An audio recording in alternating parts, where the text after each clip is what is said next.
maybe we are the last ones to the party. Maybe everyone else has already evolved to this stage thousands or millions of years ago.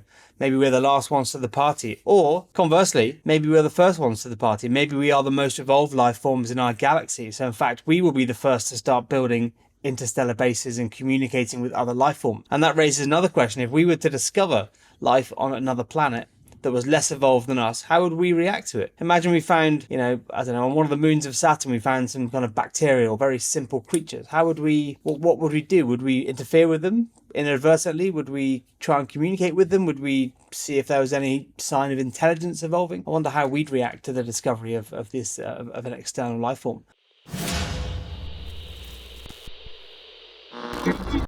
Dr. Chris Crowe, thank you for joining me on the podcast. Hi, Zach. Good to be here. Yeah. So I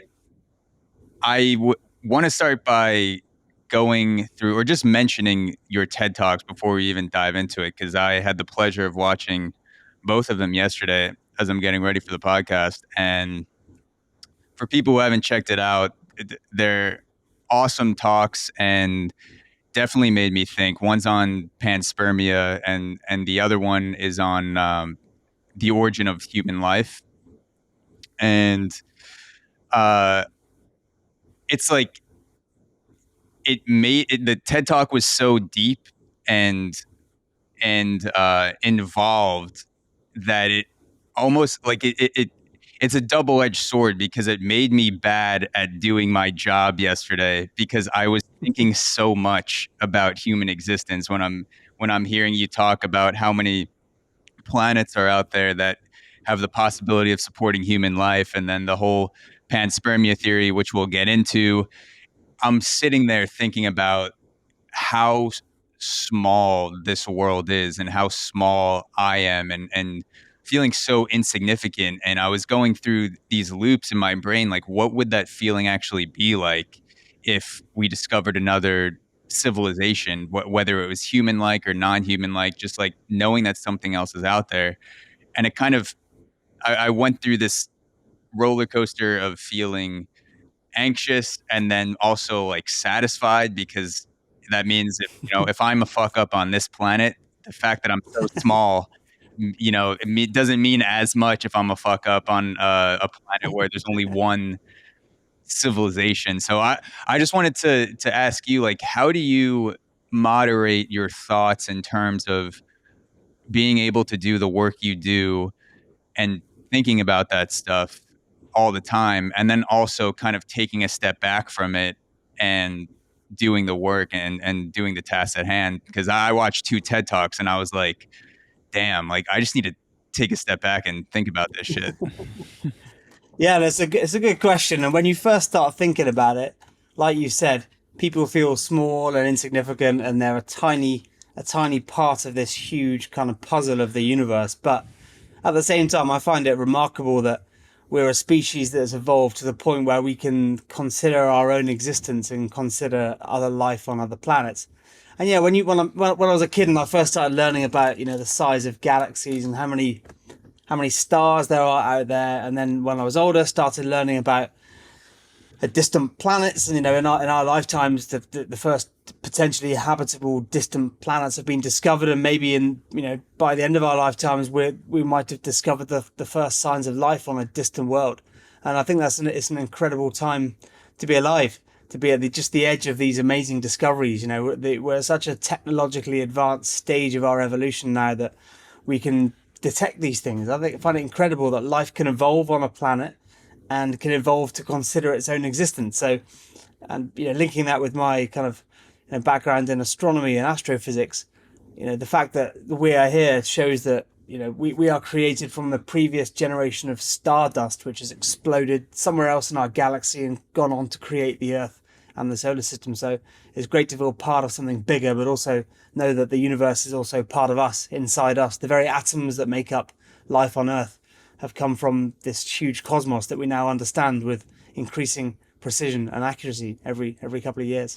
Yeah, part of me wonders how long the initial shock of alien contact with human civilization will last, because if there's anything that humans are good at, we're extremely capable at adjusting to like mind-bending news and then just going on about our daily lives. Like if tomorrow there were 100,000 civilizations that were trying to contact Earth, and we were getting all these signals somehow, and like, would that be like, would that last for a month? Like, would that last for like 2 years in the minds of maybe the average person that's just bopping around, tuning into the news every once in a while? Like, I'm hopeful that that will change the way that people think about our existence. But there's also a part of me, like literally a part of me, that is selfish and wants to,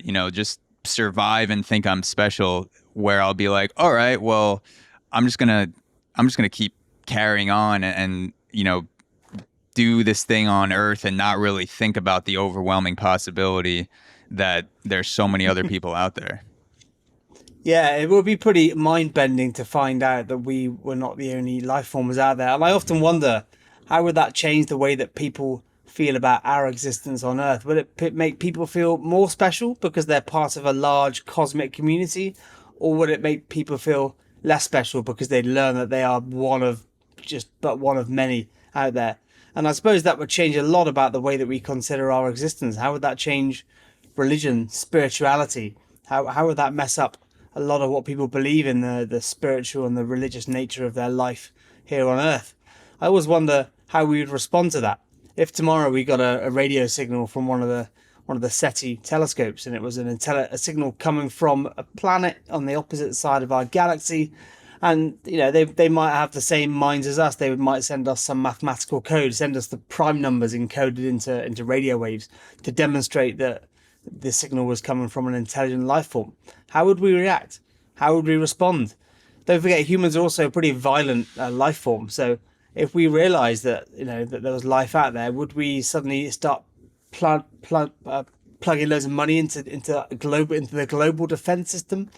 Would we be welcoming to these other intruders? Would we be hostile? I'm not sure how the humans would respond. Initially, I suspect we'd be quite nervous and hostile because we would think that they would have the same idea as us. Maybe they're trying to come to Earth and mine us for natural resources, or maybe they're just exploring. I'd like to think it's the latter, but I'm not sure how other people would respond. Yeah, I mean, one thing's for sure: if aliens contacted us tomorrow and made their presence known, companies like Lockheed Martin would do mental gymnastics on lobbying and convincing corporations why we had to build up our nuclear arsenal 100 times more than it is today. And maybe the aliens are interested in buying our weapons because they don't have the same technology, and we should seize this beautiful moment of spiritual existence to bring more life-ending destructive weapons into the world and make sure we can profit from it. Yeah. Think back to the space race, right? 50 years ago, the space race saw an unprecedented level of investment in technology, and indeed, the Second World War saw unrivaled levels of technological growth, because war is people. When you're at war, there's almost a limitless supply of money from the government to try and fund defense. So all this money gets plowed into research. And if we were to discover that there was an alien life form on its way to us from Alpha Centauri or some nearby planetary system, would there be an unlimited funding of money going into scientific research? Perhaps there would, because we'd be nervous, and so we want to make sure that we were well prepared. Like you say, Lockheed Martin would, you could give them a blank check, I think. Oh yeah, they'd be happy to cash that in, for sure. And maybe an alien civilization wouldn't reach out to us while we're in a state where doing something like launching a nuclear weapon and destroying our whole civilization is an option. Maybe civilizations out there that are more advanced than us have gotten to the point where they've transcended physical violence, and they do all their battles mentally, or they do somehow they enter other realities and take care of things that otherwise may have been violent, and they've decided not to make contact with other cultures that still, engage in like archaic primal violence because it's a risk to them. And so who knows, maybe while we're in this state, we'll just kind of keep spinning in a washing machine, like of violence, until we finally wake up and come out and be like, yeah, we don't Maybe. have to do this. That's a good point. That reminds me of an old film from about 25 years ago called Contact. Mm. And Contact is a film where some scientists discover this radio signal coming from their telescope. And the radio signal at first seems like a random pulsing of noise, and they decode it. You know, it's like it's got a message encoded in it, which they start um, plotting out on this big bit of paper. And after a while, they realize that it's a set of instructions for building something, and they don't know what it is, and they agree to build it. They know the signal is coming from outer space, so it's a set of instructions from aliens of how to build this device, which allows humanity to communicate with aliens for the first time. And they build this device, and they send in their chief scientist, starring, I think Jodie Foster was the lead scientist. And she gets in this machine, and they activate the machine. And to all the humans, it seems like nothing happened. The thing just falls through, and nothing happens. But the time on her watch has gone forward by like 3 hours. And to her, she was teleported to this, I think she was on a beach, and she meets this man who's resembling her father. And it's actually these aliens have built this machine to allow humans to communicate with them for the first time, but only once they've got to the technology level that that humans are going to be welcomed into this kind of cosmic community. So that's got a nice idea that perhaps the aliens, extraterrestrials, know that we're here. We're just not yet evolved and advanced enough to be welcomed into this kind of cosmic civilization. Maybe there's millions of them all around the galaxy, and they all know that we're here, but they know that we're quite primordial. We're not yet there. We're still fighting each other. We're still having wars. We're still just perfecting our kind of technology. Maybe another 500 or 1,000 years, we stop fighting wars. We all become friends. The world is a harmonious place. Touch wood. Who knows? It might happen. And our technology levels press up, and eventually we might build some technology which is a signal to the aliens that humanity is now at a stage where they can join this kind of cosmic community. And then maybe we'll start receiving messages from aliens saying, hey guys, we waited for you. We think you're advanced enough to join us. Welcome to the neighborhood. We've been watching you for a while. Yeah. Quite a terrifying thought. Yeah, like a big welcome surprise party. You've reached the level. You've done it. Congrats. It only took you 2.5 million years, which actually isn't that long in a cosmic scale. You guys are teenagers now, cosmically. Yeah. Congratulations. They give us the keys to the fourth and fifth dimensional car that we can now drive around space-time. It's a nice idea. I did love that film because it was such a cool story and a nice kind of concept to think about. The universe is pretty old, right? 14 billion years old is a long time. And maybe we are the last ones to the party. Maybe everyone else has already evolved to this stage thousands or millions of years ago. Maybe we're the last ones to the party. Or conversely, maybe we're the first ones to the party. Maybe we are the most evolved life forms in our galaxy. So in fact, we will be the first to start building interstellar bases and communicating with other life forms. And that raises another question. If we were to discover life on another planet that was less evolved than us, how would we react to it? Imagine we found, I don't know, on one of the moons of Saturn, we found some kind of bacterial, very simple creatures. What would we do? Would we interfere with them inadvertently? Would we try and communicate with them? Would we see if there was any sign of intelligence evolving? I wonder how we'd react to the discovery of an external life form. And that would depend whether we discovered it in our own solar system or, indeed further afield. Yeah. The signals from the Contact film were coming from some distant place outside our solar system or from somewhere else in our galaxy. I suppose where we saw the signal coming from might determine how we respond to the intelligent life. It's an interesting question. Yeah, that's interesting. So in Contact, they give the humans some sort of time machine, alternate reality vessel, and they communicate with them there somehow, I'm guessing, so it's not as jarring of a first contact as it would be without that filter. Exactly. And that's when Jodie Foster's in this kind of this fourth dimension or whatever, and she meets this alien on the beach, and the alien looks exactly like her father, and she's on the beach and the water's lapping, the stars are out, and she has no idea where she is because she was just sat in this machine that humans had built. They switched the machine on, and all of a sudden, whoosh, she's sat on the beach, her father's walking across to her. Her father, I think, died 20 years ago. So she gets up saying, "Oh, Dad, what are you doing here? Where am I?" And then the alien says, "Actually, I'm not really your father. I'm an alien life form, but I've taken this form to be as approachable to you as possible to avoid scaring you. I'm actually an alien life form. There's many of us out there. This is the first contact we've made with you as humans, so we want to make it as kind of as friendly as possible. We've made a nice beachfront. We've made a nice stargazing landscape. It's a nice clear night, and I'm your father because we know that humans relate well to their family members. So we thought this would be a nice, gentle introduction to you to the cosmic neighborhood. But sorry, I'm not actually really your father." So it's quite a kind of a weird and humbling kind of experience for her as well. And when she comes back, of course, nobody believes her. Yeah. Because to every other human on planet Earth, they switched the machine on, this thing fell through, and that was it. Nothing happened. But her watch had gone forward by like 6 hours, and there were a few other kind of measurements on the device that showed something weird had happened, but no one knew what it was. So she came back and said, "I've just met these guys on the beach, and one of them was dressed as my father, and they're the aliens." And of course, other humans on Earth think she's gone a bit crazy. Nobody believes her at first. And that's a difficult thing for her to persuade people that she was telling the truth. Yeah, I was gonna say that sounds like every other homeless person's story that I run into on the subway. It's like, I'm trying to contact my father from the fifth dimension, and will you give me $10 so I can afford the ticket? But yeah, I mean that's I've always wondered if sense of humor will be a part of the first interactions with alien life. Like, will the aliens try to like fuck with us somehow in a not a mean-spirited sort of way, but if the father revealed himself to Jodie Foster, but he was acting like it was her father the whole time, and he's telling her all these stories and stuff, and at the end he's just like, "I'm just fucking with you. This is just a projection." Yeah, I wonder.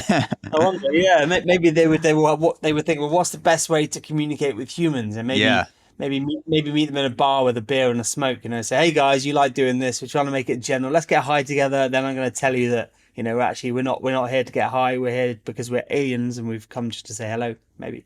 Yeah. And if they had a sense of humor, if they were meeting the British, they'd have to have a particularly sarcastic sense of humor compared to the American sense of humor, of course. So they need to work out what nationality the humans that they were meeting were. That's a hilarious image is picturing aliens creating a team of people that are watching different style of comedy all around the planet to try to figure out how to communicate with humans. Like one alien's like, "I'll get Jimmy Carr." The other one's says, "I'll do Dave Chappelle." And then we'll get together and we'll kind of decide on which sense of humor that we're going to use that first time. I wonder which one they would go for. Perhaps, I'm not sure there's a universal sense of humor, is there? Maybe I'm not sure which comedian is the most internationally friendly. Maybe a mishmash. It would probably also depend on what country or countries they land in. And which language would they decide to speak in? I guess, true. Who's the most technologically advanced nations? Most of the countries in the West. Well, most of the countries in the West speak English, at least, even if it's a second language. And maybe aliens would come to us speaking English. Yeah. Who knows? Yeah, that would be a good idea. That also reinforces my Anglo-centric view that it's fine that I know 0 other languages, that aliens will learn English. Yeah. Or maybe they come to England and they dress up in weird tweed suits and we sit down and have afternoon tea and crumpets and scones together. Maybe that's the way that they introduce themselves to the British. Yeah, like for aliens that have been around for billions and billions of years, they see fashion from the 1700s, and they just assume that fashion doesn't change that often. In their civilization, fashion is changes on a 1,000-year scale, so they don't even bother to look at the current time period, and they show up just wearing like colonial style dresses and powdered wigs, and people are like, "Is this a Renaissance fair or something?" And we don't even realize they're aliens. And they land in New York, and people think they're taking the piss, so they start shooting. Yeah, exactly. Hey, we're here to take America back. Yeah, they have to. Maybe they come from so far away that they'd have to keep up to date with the style. As they got closer and closer to Earth, they realize actually the style's changing every couple of years. Exactly. Do you ever think that extraterrestrial life is here already, but they're just trying to figure out a way to pierce the veil of our reality. Like maybe they operate in such a different reality that they've been here for thousands of years, and they're just trying to figure out like how to make themselves known somehow. Like we can't even pick up on them. I like that idea. I don't think there's much chance of it happening. But after one of my TED talks, which I think it was shown briefly on some US TV show, then all of a sudden the views spiked, and I got a couple of letters. I got 4 or 5 letters from Americans. It's all Americans, and there was one letter was asking about. They said that they'd been abducted in like 1985, and that the aliens had spoken to them about this idea of panspermia and how life was everywhere in the universe, and so that was someone letting me know that they were already aware of the fact that there was life out there, and they were just communicating that to me. And another letter was saying that they thought that they were in another life at the moment, that they'd previously been living on some other planet in some distant part of the galaxy, and they'd moved to Earth, and they weren't quite sure how they got here, but they all felt like Earth wasn't their real home, and that in fact they were perhaps aliens from another another planet. Wow.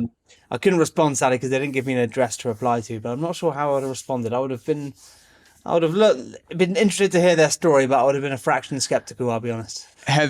Yeah, I mean, I would too. Have you ever read the book Abduction by John Mack? I haven't. No, I've never had a chance to read that. So, for people listening who may not be familiar with it, John Mack was a Harvard psychologist, and he got into, like, long story short, he became fascinated with abduction stories because a lot of the stories that people were telling about being abducted all had similar through lines, and a decent percentage of these people didn't have any pre-existing reasons to have a heightened level of skepticism against them. Like a lot of them weren't avid drug users, they weren't on hallucinogenics, they didn't experience childhood abuse, like they didn't have a history of mental illness.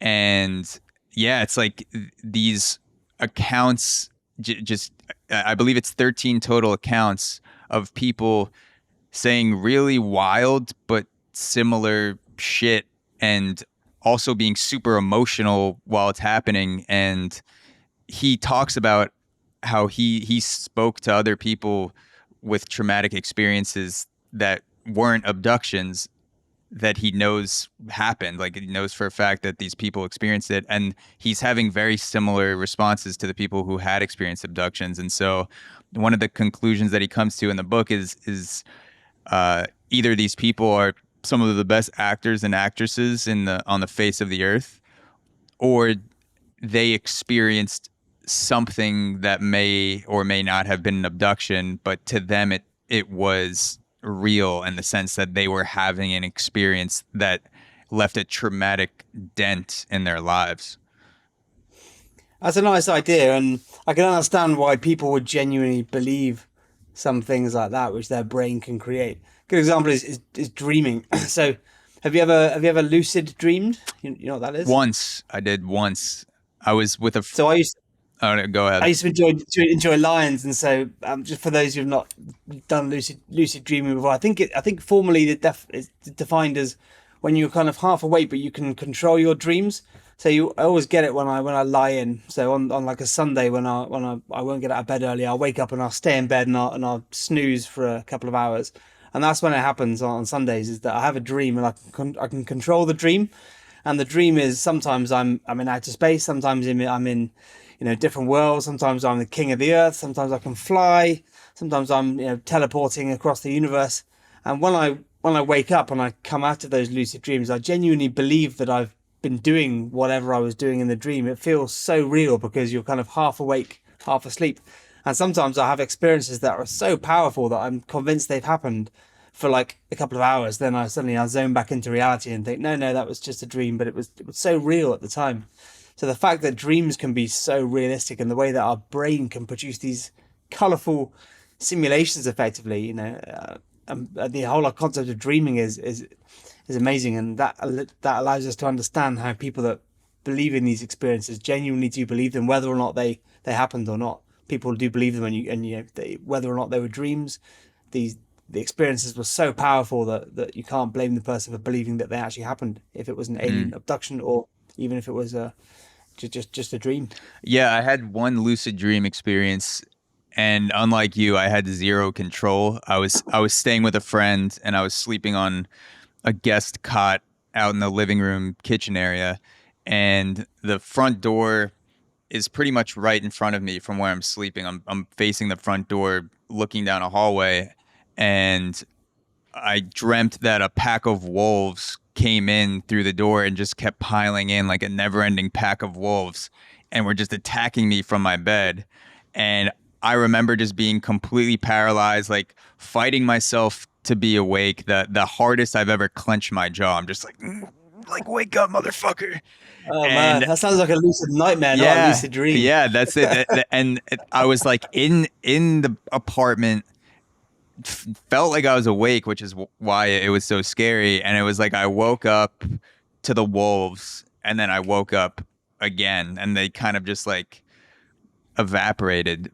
But in that moment, I knew, like, it was so ridiculous and so unbelievable that I knew it wasn't real. So I'm wondering if there's like what goes on in the brain of people that have had abduction stories like that are so real, and so many through lines to the stories of people who never met each other.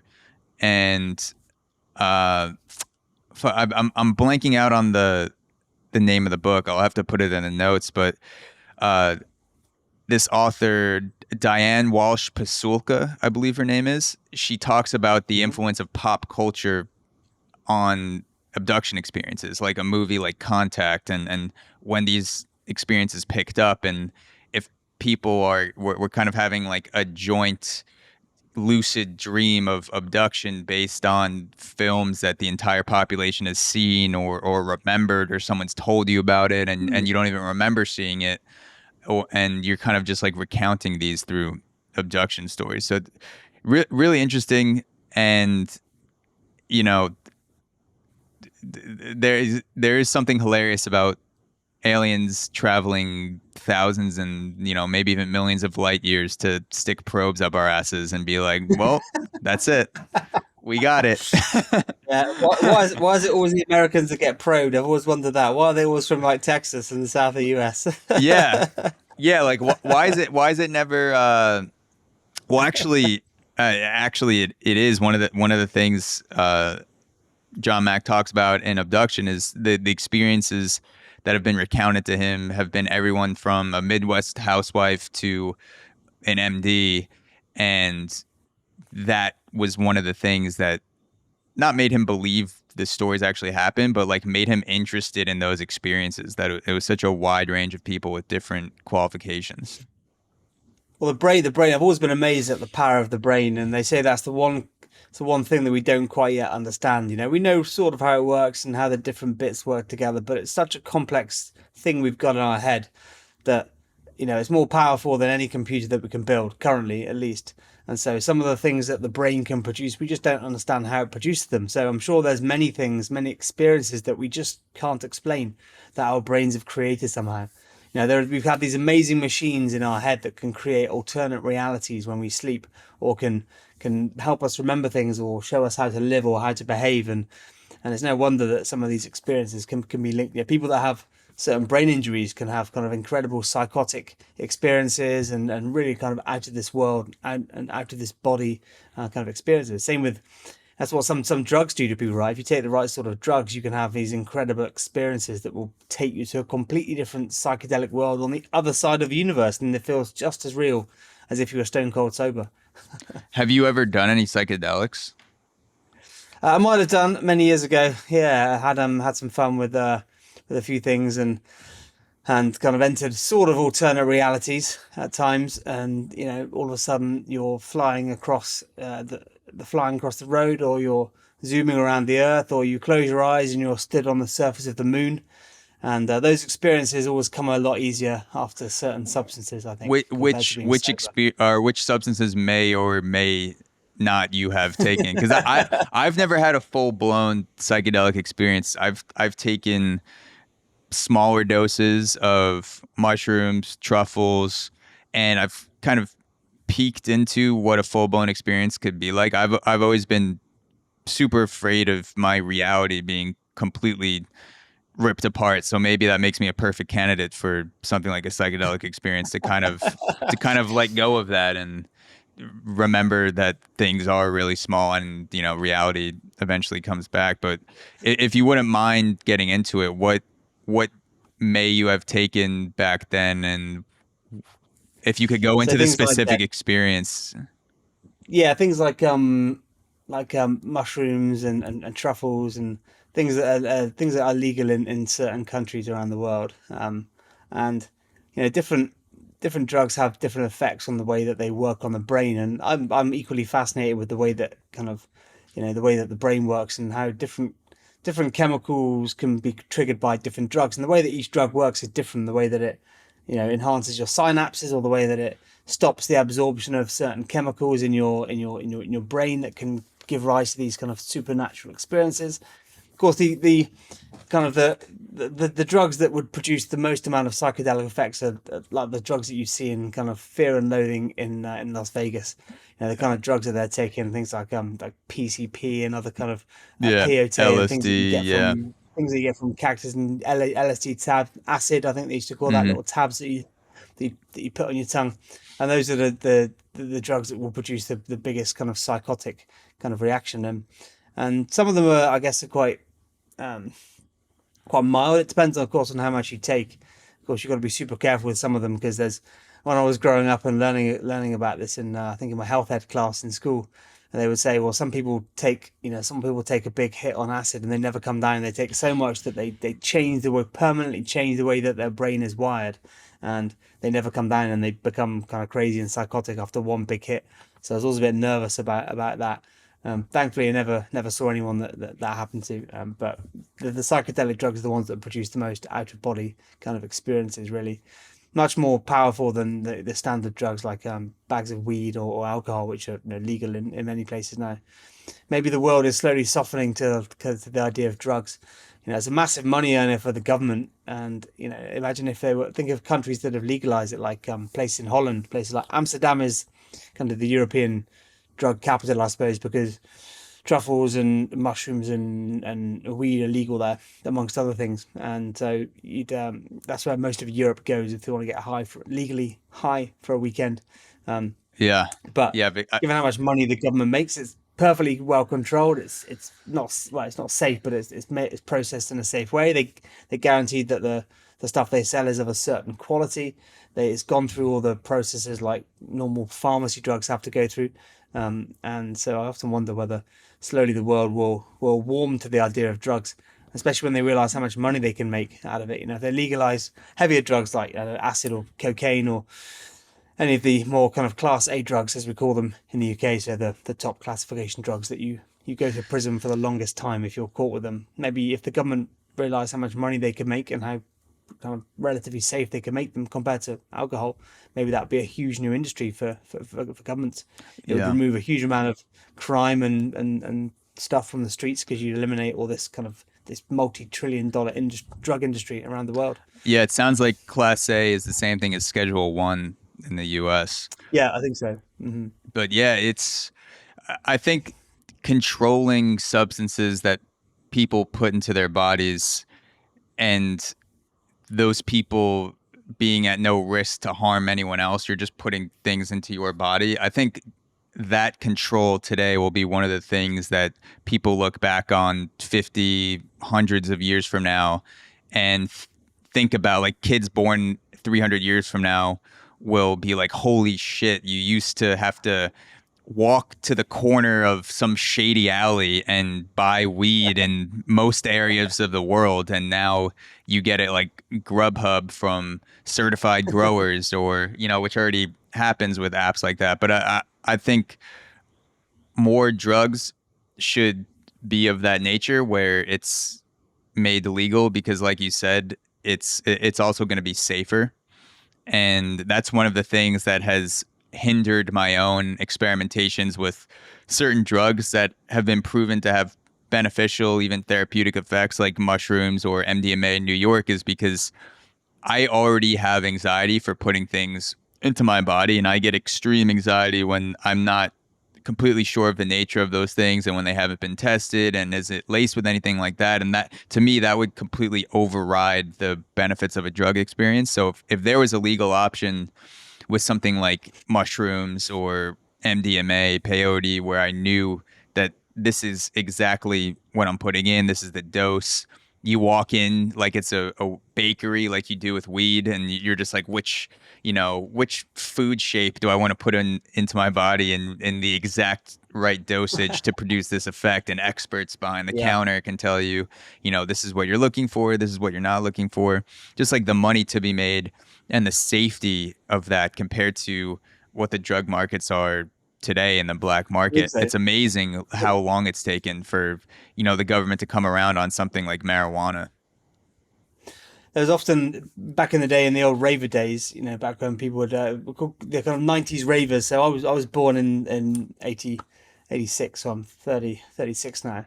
But when I was kind of 18, 19, that was kind of the raver days. So we go to these kind of big music festivals and big music raves, and everybody was into kind of MDMA and pills, ecstasy tablets, and occasionally there would be like a bad batch. You'd hear about this in the news. It'd be all over the papers that there was six kids have died from taking this particular type of pill. They'd have some name like a blue Mercedes or like a pink Audi, and that was like what the pill would look like.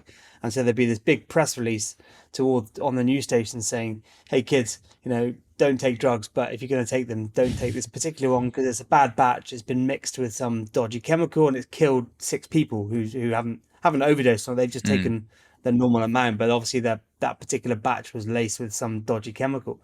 So I think almost all festivals now have like a drug station where you can if you buy drugs, you can take the drugs to that drug station. They'll take a small amount of it, and they'll test it for you for free, and you'll go back in like half an hour, and they'll say, okay, so you gave us what you thought was MDMA. Actually, it's 40% MDMA, 20% heroin. It's got some crack in it as well. It's got some other dodgy chemicals and barbiturates and these other kind of things that will give you cancer. And like you say, if you're going to buy drugs off some dodgy guy in the queue for the toilets at a rave, compared to going to a pharmacy where these things have gone through all the government checks. If you're buying MDMA, it's 100% MDMA. If you're buying speed, it's 100% speed. If you're buying coke, it's 100% Colombian pure. At least people would feel safer about that rather than buying off these kind of dodgy guys on the streets. I Yeah. wonder whether that will ever happen. And then you'd have some sort of accountability because you can't call the cops if you're mid possible fentanyl overdose and without incriminating yourself, because it's like, well, I think I'm overdosing, and they're like, on Yeah. what? And well, I'm not going to tell you that now. Just get to my house quick before I, Yeah. pass out and I'll let die. I'll let you arrest I'll let you arrest me if you save my life first. Yeah. Yeah, yeah, exactly. There's no accountability.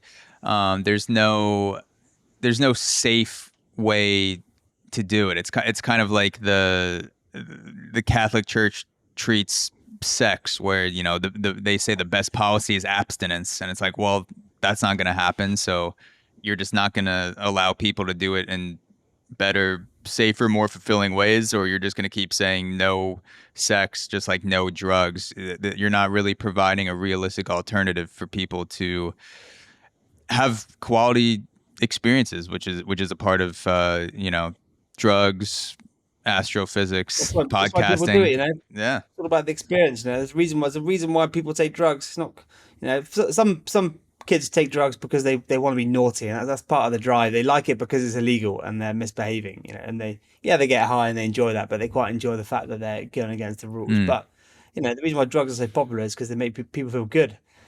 Some people say, well, I don't need drugs to have a good time, and it's true, you don't. But it's like saying, well, I've got a black and white TV. I don't need a color TV, but if I had one, it'd be better. Right? That's a nice comparison. You don't need one, but it gives yeah, you a better yeah. It's experience. like you exactly. You don't need it, but for the next 2 to 3 hours of my life, if this substance is running through my veins, my experience will be slightly more enhanced than if I didn't. and if you do it safely and then you're not addicted to it, then why not?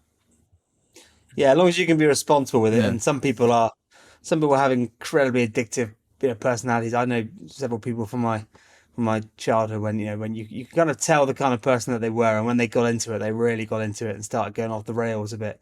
And I think it's all about kind of moderation with these kind of things. You just got to be careful. And if you know that you've got a really addictive personality, you've got to kind of self-medicate and self-police yourself to Yeah. try and be responsible with it. But I think that's easier for some people than it is for other people. So having a good friend network is good as well. If everyone has their friends that they go for drinks with. Maybe people have like drug groups where people that you go out with, when you go out with them, you normally take drugs with that group. Yes. I'm sure there's those kind of groups as well. People that you feel safe with. As an astrophysicist, I have to ask you. Well, that was weirded. That was worded weirdly because I'm not the you are. So as you being an astrophysicist, I have to ask you: have you ever mixed a psychedelic experience or some sort of drug experience while you're on the other end of a telescope and you're just staring at shit for hours and hours and hours? Because that would be one of the first things that I did if I got a really powerful telescope or if I had access to that. I'd be like, I gotta fucking take some shrooms and look at some shit. Well, I mean, so I quite enjoy drink as well, and that can sometimes have the same effect. You never get a psychedelic experience from drink, but if you drink enough of it, you can definitely have some weird experiences. And some of the stuff you think about when you're on a massive boozer can be not entirely different from the kind of stuff that you think about on a psychedelic trip. One quite nice experience is just if you're on a beach somewhere or you're somewhere warm, just laying up and look at the stars, whatever substance you've taken before. If you've taken some shrooms or some truffles or whatever, just lay up and kind of look up at the stars and just kind of contemplate and contemplate your existence. And I used to do that as long before I was an adult, as just obviously with no psychedelics, just lay up and just kind of think, using the brain just to think about the universe. And thinking is, I think, something that people don't do much of. Just to sit and think about these things is it's quite engaging just to sit and think about the universe and the size of it, how big is it, how many other planets are there, and especially after you've taken some psychedelics and you lay down on the beach and you look up at the stars and you see shooting stars, you see satellites moving around the Earth, you see distant stars appearing to flash because of the atmosphere. You think of, well, how many planets could there be out there? Could there be some other alien on a distant planet, also on a psychedelic trip, looking up at his stars, thinking, I wonder if anyone's out there doing the same as me. Yes, and then you meet up in some psychedelic buffer realm. Some fifth dimension. Yeah. Hey man, whoa, what are you doing here? Yeah. just took some Zenith tabs, whatever that is. What do you guys do? Oh, we do LSD. Cool. Let me try some.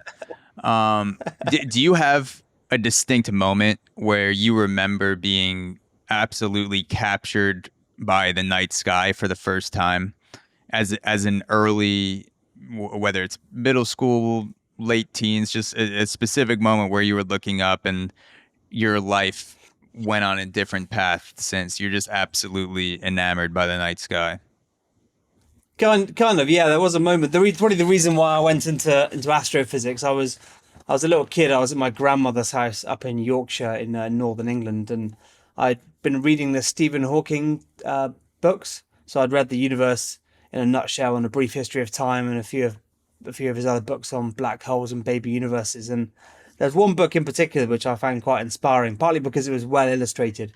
It was Stephen Hawking's book called The Universe in a Nutshell, and it's kind of like a follow-on from A Brief History of Time, with a similar kind of corny title. Had all these amazing descriptions of different universes and the creation of the universe, how big it is, these weird stories about parallel universes and different dimensions, wormholes like black holes that you can jump into and pop out somewhere else on the other side of the galaxy. How did life form? What kind of planets can exist? How old the universe was? Could there have been an infinite sequence of expanding and contracting universes? This idea of a big bang and then a big crunch and then a big bang and then a big crunch. And he posits the idea that we just could be in one of an infinite number of these expansions and contractions. So actually all this stuff has happened an infinite number of times before. We are just part of this endless loop of the universe expanding and contracting. And I remember led by the fireplace with a cake full of a plate full of cookies that she baked for me, reading this book, thinking this stuff is awesome. I love this stuff. How can I ever kind of learn more about this kind of stuff? I wonder if I could study this stuff. No, surely this is too kind of science fictiony to be possibly studyable at university. And then I did a bit of research and realized that you could go to university and you could read theoretical physics. And so that was when I was thinking of whether or not to go to university. And so I did some research and found that loads of universities in the UK you could study theoretical physics, which is the main kind of story that kind of Hawking spoke about. And I thought this was awesome. So I applied to universities, went and did lots of studying and got degrees in theoretical physics, and then ended up in Cambridge. So sat next to Hawking, a few days every week. I'd see him most days. And this was the guy who inspired me to study astrophysics. And here I am sat next to him in Cambridge, going to a seminar that he's attending. And, is was almost my hero when I was growing up. So I went from being being someone reading his books to literally being sat next to him and working in the same department as him almost every day. He was quite a funny character. He had a really good kind of sense of humor as well. And so he would occasionally give lectures to the department as well as giving public lectures in Cambridge. And it was quite inspiring being kind of that close to this kind of huge figure in my life, but also in the world of theoretical physics. Do you remember any humorous anecdotes that Stephen Hawking would tell, or just a moment that stands out to you? Yeah, there was always one funny one. When I give lectures on cruise ships about space, I always tell this story because it's quite funny, and it really did happen. Every Monday, there would be a lecture called Cosmology Lunch. It was held in the Department of Applied Mathematics and Theoretical Physics in Cambridge, or DAMPT, as we called it, based on the acronym. And that was where all the mathematicians, theoretical physicists would meet up. And every Monday at lunchtime at about 1 p.m, they would offer a free takeaway to anyone who came. And so all the Ph.D. students and postdocs would go to this, partly for the lecture, but partly for the free lunch. Sometimes it was a Chinese, sometimes it was a curry, sometimes it was sushi, sometimes it was kind of burritos. And Hawking would always be there as well on Monday. So that was where I would see him almost every week. And so it's quite a big occasion. If you're a lecturer, you'd be invited to come to Cambridge and give a lecture to one of the senior departments, and Hawking was going to be there. So it was mostly big dogs that would get invited to give lectures at this cosmology lunch. And Hawking would also be having his food. So all the students would be eating their curry, and Hawking was there, and he had an assistant. So at the time in his life, he couldn't move his arms, and so he was fed by his assistant. So his assistant would pick up a spoonful of curry and feed it to him. And at that time, his condition had deteriorated to the point where he couldn't click the button with his fingers anymore. So he had a small sensor which monitors his cheek. It was like down here. And every time he twitched his cheek, it would select a different bank of words from his word bank machine. And then he'd twitch again to select a word, then twitch a third time to add it. And then he'd do the same thing again. So normally he could add about one word per minute to his sentences. That was why he was so slow for him to communicate. But of course, he would never switch off this machine, and he was being fed his food and chewing it. So he'd be twitching his cheek while eating his curry. So random words would be selected from his word bank, and then occasionally he'd twitch his cheek in such a way that whatever sentence he'd formed of random words would then get blurted out loud on his machine. And these lecturers would be, didn't expect this. And they'd be halfway through their talk and they'd be deriving some mathematical equation on the board. And all of a sudden you'd hear this, hello, green, dishwasher, thank you, yes. And they kind of pause for a second and say, is everything okay, Professor Hawking?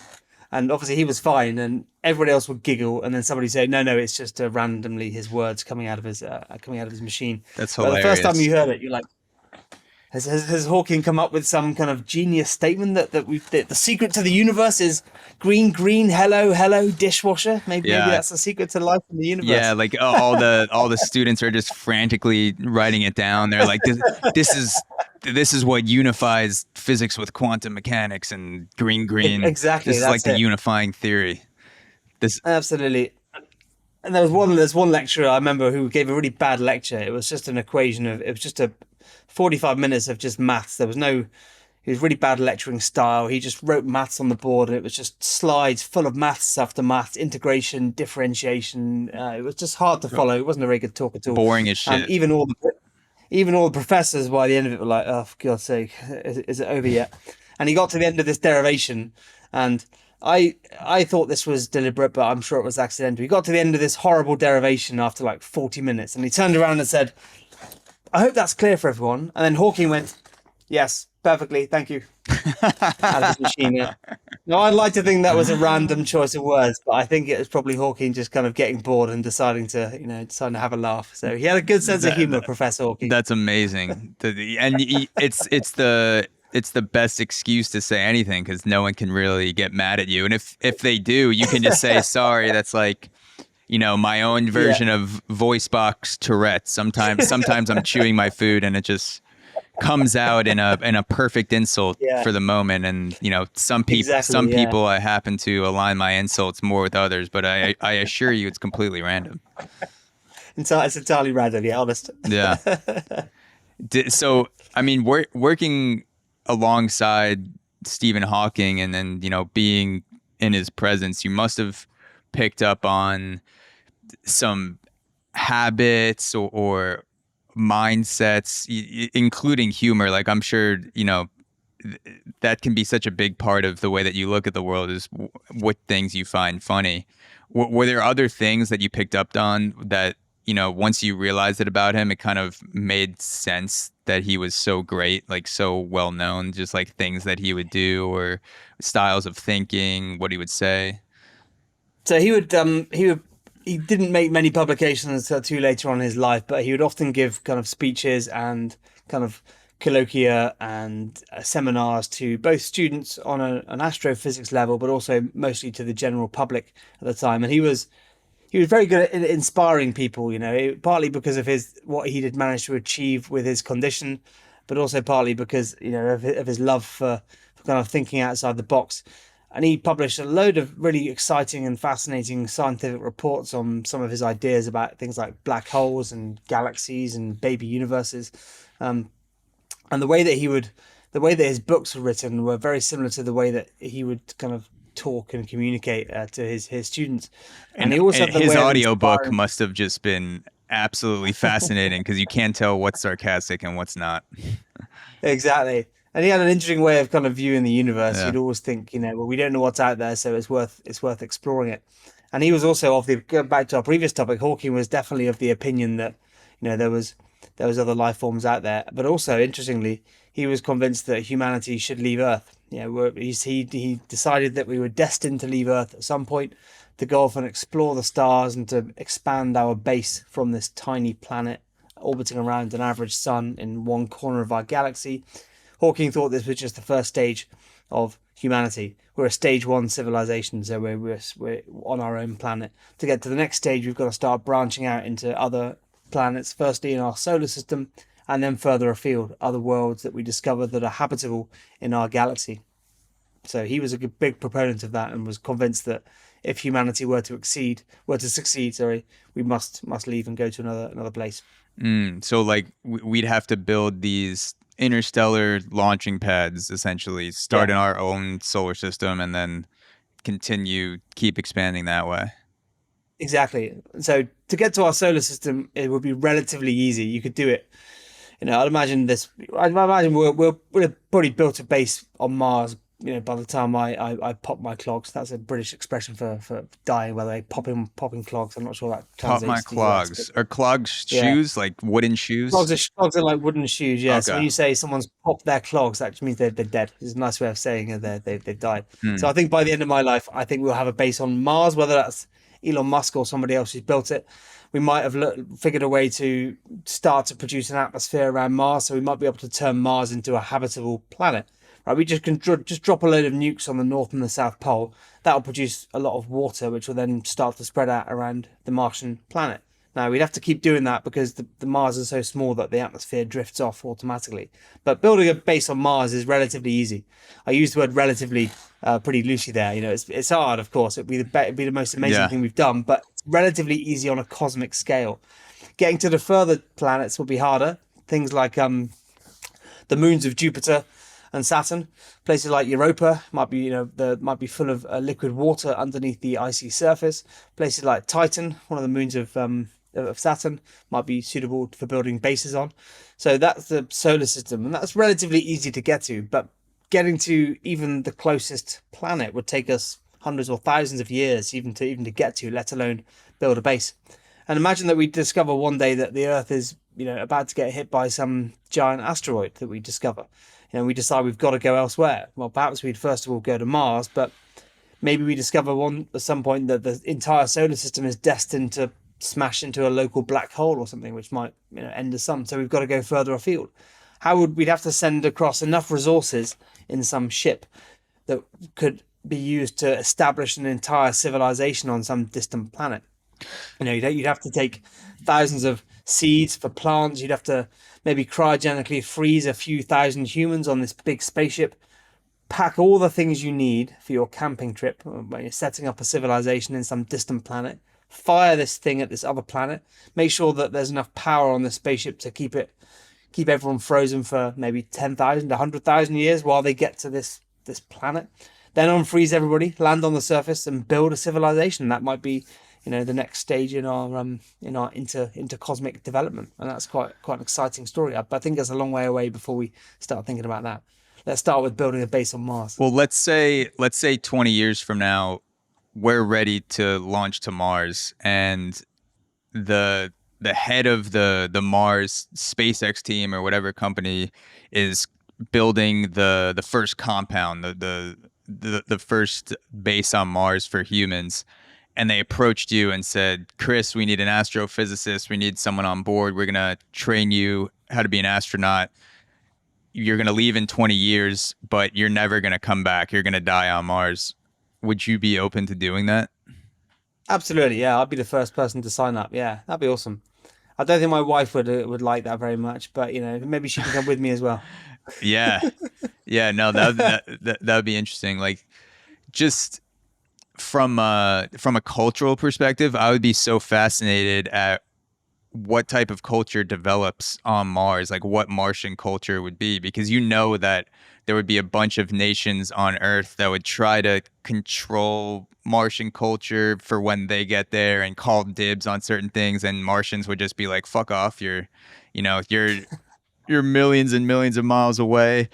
You have no dominion over Martian culture, and it kind of just becomes its own thing. And we no doubt have interactions with humans on Earth. We'd probably trade with them and develop new technologies, send it back to Earth. Earth would send Martian stuff. But just to from a podcasting media point of view, where I'm just observing the way that people act, it would be, I don't know what to expect. That's why it would be so interesting. Like, how do we all kill each other? Do we become like a communist society? Is it kind of a hybrid? Is it like capitalism 2.0? Like, what the hell would it be economically, culturally? War. I mean, would eventually war erupt between Earth and Mars? Yeah. Because they would, after a few thousand years, there'd be these quite distinct civilizations that would have their own way of life.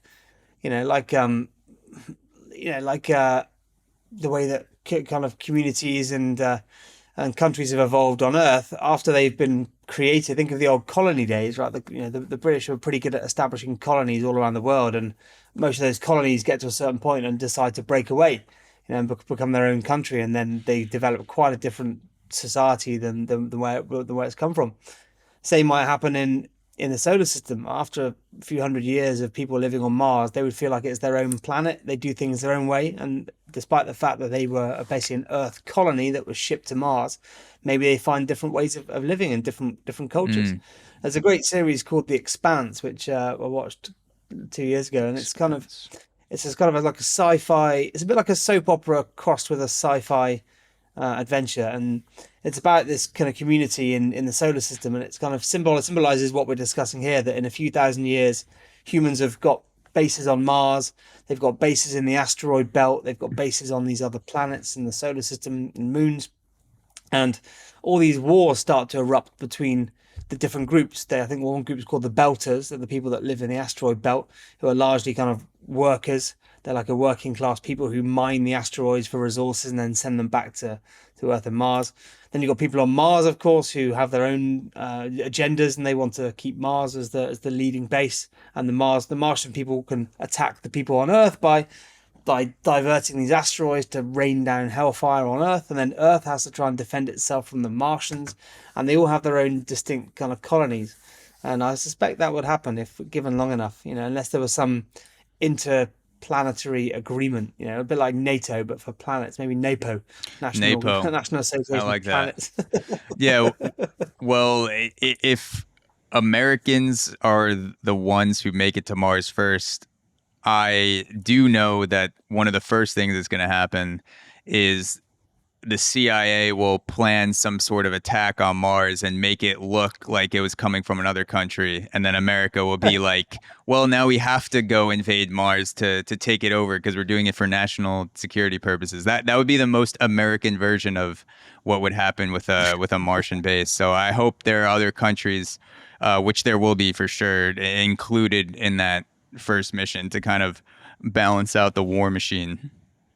I think so. That'd be good. We have some English, we'd have some Americans, have some Chinese, have some Russians, have some Africans, have a multicultural group. Yeah. So that every country or every part of the world felt like it was part of their mission as well. I think that's the great thing about science is it brings people together. We're not fighting, we're not competing. Everyone's trying to work towards the same thing. There's no kind of no battles, no wars, no fights. Everyone's just doing it for the love of science. That's why we're scientists, to kind of make discoveries and further the knowledge of the human race.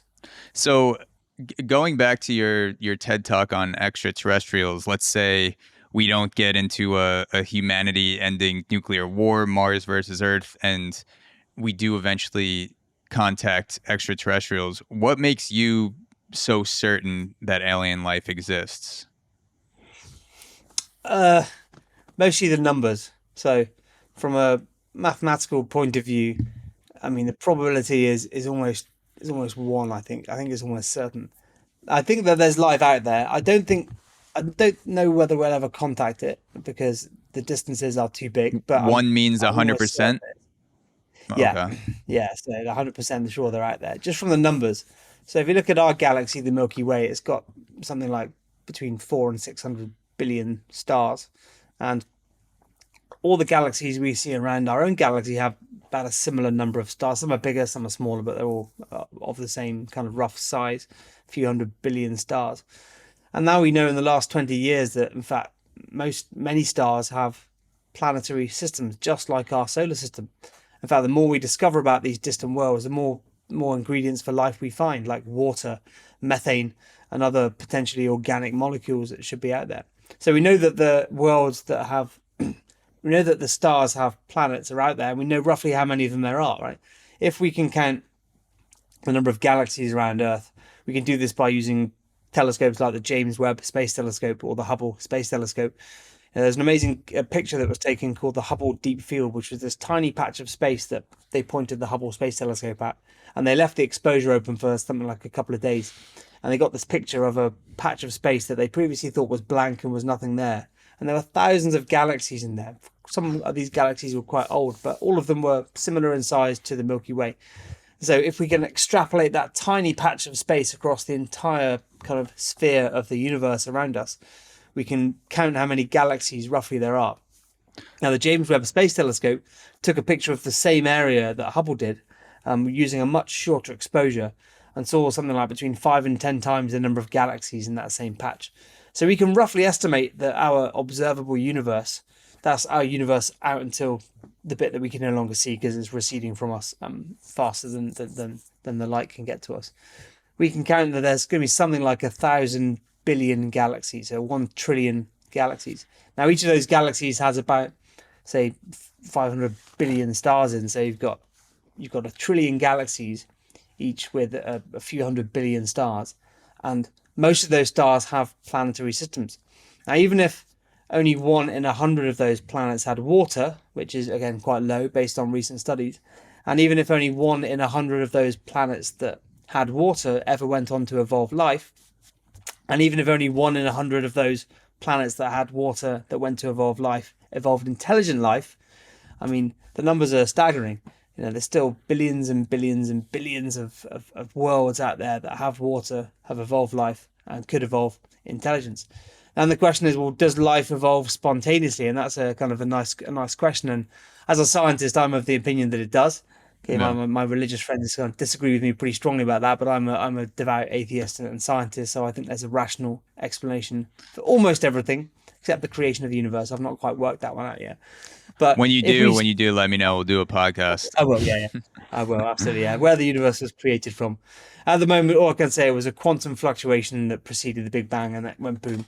In the beginning, there was nothing which exploded. That's the best answer you've got at the moment. Yeah, you talking about religion makes me think about my thoughts when I was going to Catholic school. I went to church my whole life up until first second year of college when I was 20, or no, I was like 19 when I kind of ditched the church. But I remember sitting in religion classes in high school and thinking, if alien life exists, and this is around the time when I started listening to Joe Rogan, other podcasts talk about, like, have people like Neil deGrasse Tyson come on, and I'm just sitting there thinking in class, like, let's say there are 100 other planets with human-like civilizations, and we discover them. Does that mean that there has to be a Jesus that comes down to save every single one of those 100 civilizations? And does that Jesus look like the human version of Jesus? Does it look like their slightly altered human-like version of Jesus? Like, and we never got into this in a Bible study class in Catholic school, even though we should have. If I was teaching it, that would be one of the first things I get into, is like, what happens to the concept of Jesus when we discover alien life? But it is fascinating that there will be this whole transformation of religiosity that happens on Earth when human life is discovered, and to see what the psychological,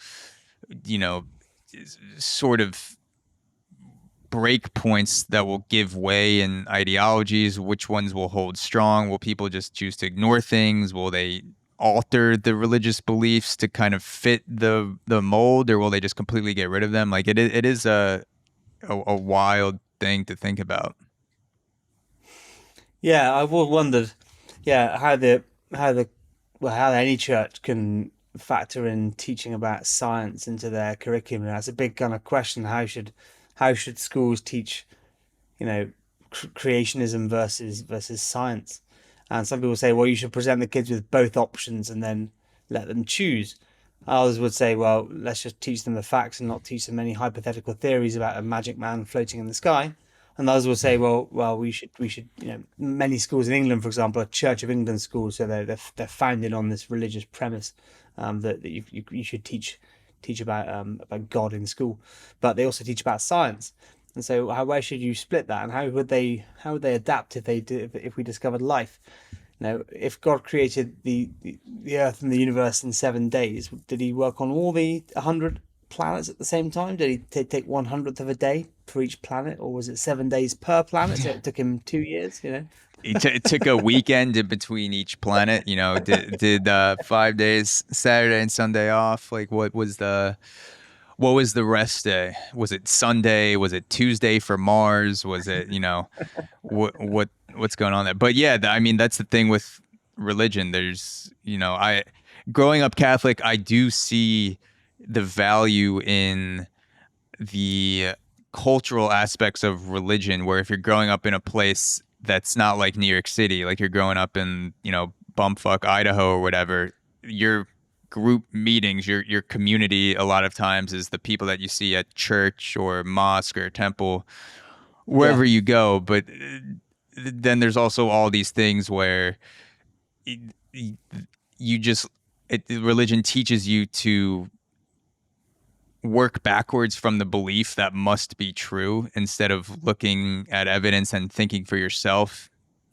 So there will be if or not if, but when aliens are revealed to be existing, where however that happens, and the church is still around at that time, for sure they will work backwards from, okay, Jesus existed and God created the earth. Now, how do we spin this into adding a book to the Bible to to make sure that people like the multiverse theory, there's a multi-Jesus theory, and like all this new branch just Hmm. starts. It'll be interesting. Yeah, it's an interesting idea, going from the other end. So, of course, as a scientist, you want to start from the evidence and see what conclusions you can draw from the evidence, rather than knowing what your conclusions are and then seeing how you can fit the evidence into that. That's interesting. How would you modify the story of God and creation to factor in these extra creatures that have evolved? Yeah. How would you? I'm sure there'd be a way. I'm sure they'd find a way to One hundred to do percent. that. Because the most important question for you to get into heaven is, did you believe? It's like this hilarious meeting at the pearly gates where Peter and Paul ask you, okay, you treated people with kindness, you helped a lot of people, you followed your passion, maybe you saved a few lives, you were in a loving relationship, and it's like check, check, check, check, check. And the final question is, did you believe in me though? And you're like, well, not really. And then the gates of hell just Yeah. open up. You do a fiery slide down to the depths of Mm. demons. Yeah, I'm not sure how that. I guess to get the different branches of Christianity, have different feelings on what exactly is allowed and what isn't allowed, and what conditions does Peter have at the pearly gate? If can you believe in science and also believe in God? If you believe in science and the Big Bang and the scientific view of the creation of the Earth and life, is that enough to send you down to hell? What if you're not sure? Can you get in if you're not sure? Religion is a fascinating hobby. It's a really interesting hobby that people have picked up over the last couple of thousand years, and Yeah. and it'd be interesting to see how they would view that and how different branches allow different things. That's always seemed to be the way in religion, that a group of people that say devout Christians decide actually they want to, I don't know, want to have sex before they get married. Okay, so we'll make another branch of Christianity that says that's okay. Okay, and then those guys, maybe a small branch of those, break off and say, well, actually, sex before marriage, fine, but now I also want to take drugs and get drunk. Yeah. Okay, we need to make another branch of Christianity where that's okay, and let's call it, I don't know, let's call it And another Mormon branch is 2.0. like, I want to take drugs and have sex before marriage, and I also want to have 17 wives. They're like, all right, we'll make that too. Yeah. Just got to Yeah, it's adjust it. Mormon 3.0, and then all Yeah. these other branches will kind of drift off, and eventually you have this huge cacophony of religions where you can just choose what you want your laws to be and say, right, I want to do this, this, and this, right? So I've got to be, but I still believe in God, so I've got to go to this particular sect of Christianity. Were you raised as an atheist, or did you have an experience that altered the way that you think about God?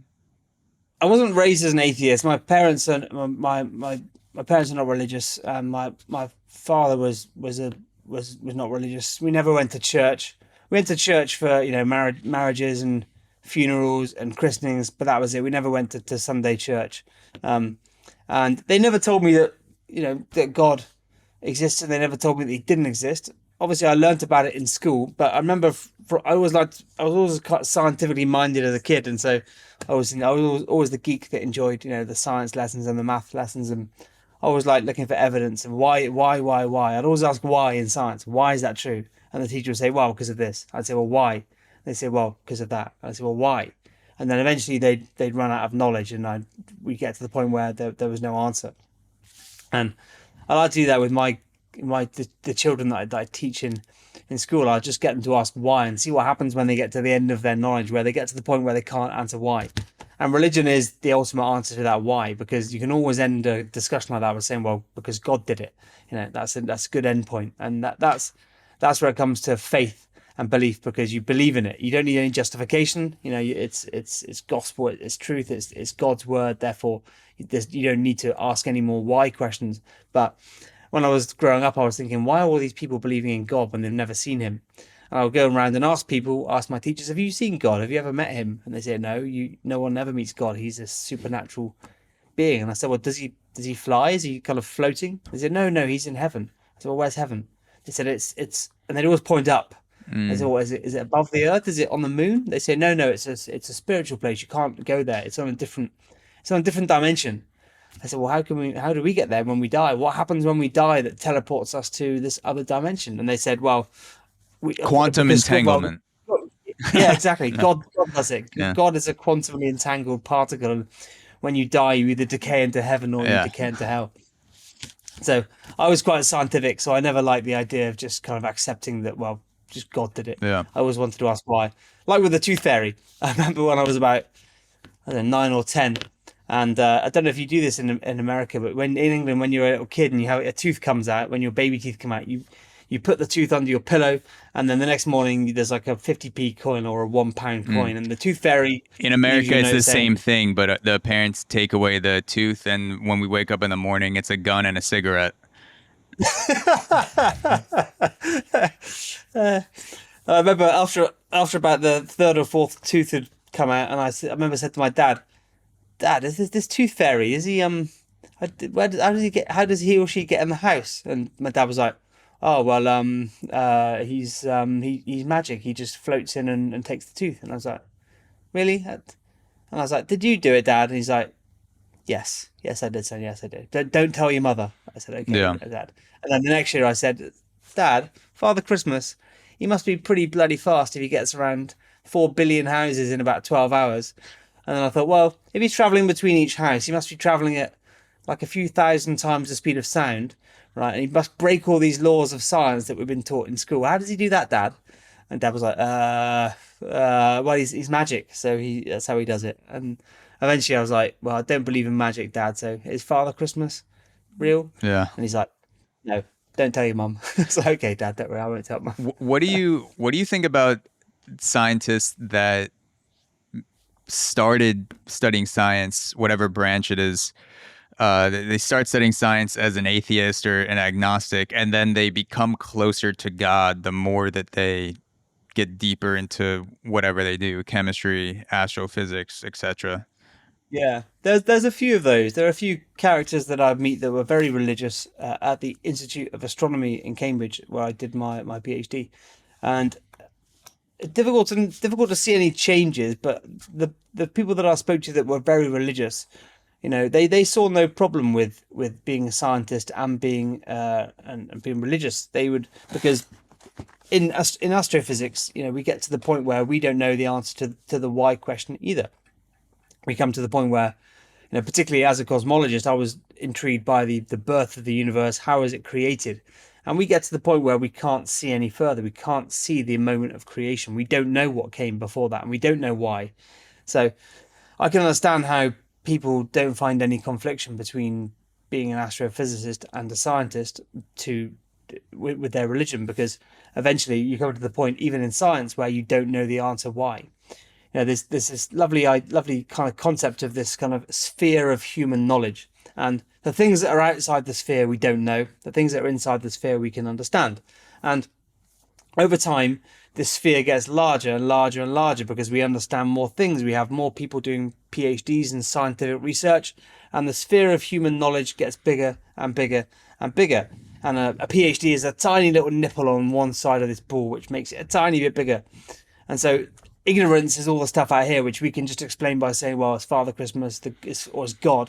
But eventually, this sphere starts to expand, and it covers things that we previously had no idea about.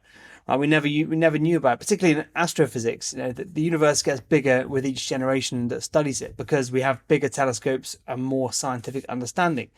Well, 100 years ago, we thought the Milky Way was the entire universe, and then the next generation of astronomers realized that actually the Milky Way is one of billions of galaxies that are very similar, that all have stars as well. And so that expanded our sphere of knowledge, but we still didn't know how big the universe was. And then we detected the cosmic background radiation, which is kind of like well, it permeates the whole universe, but some people think of it like the edge of the universe. It's kind of the furthest back in time you can look. I think about 400,000 years after the Big Bang, and that's kind of like the observable edge of our universe. Kind of it's kind of the oldest, the furthest back in time we can look, and that's kind of the edge of our current knowledge. But that doesn't mean to say that in 20 years' time we can't permeate that and expand the sphere even further. And so every question that humanity has had that it wasn't able to answer, over time, given enough time and given enough research, we can answer these questions. And maybe eventually this sphere will expand large enough that it encompasses the question, what is God? Maybe eventually we'll realize that maybe there isn't a God. Maybe science can prove that, Yeah. given enough time. And will we be gods to other alien civilizations and vice versa? Like, one of the things that God can do in the Bible is walk on water.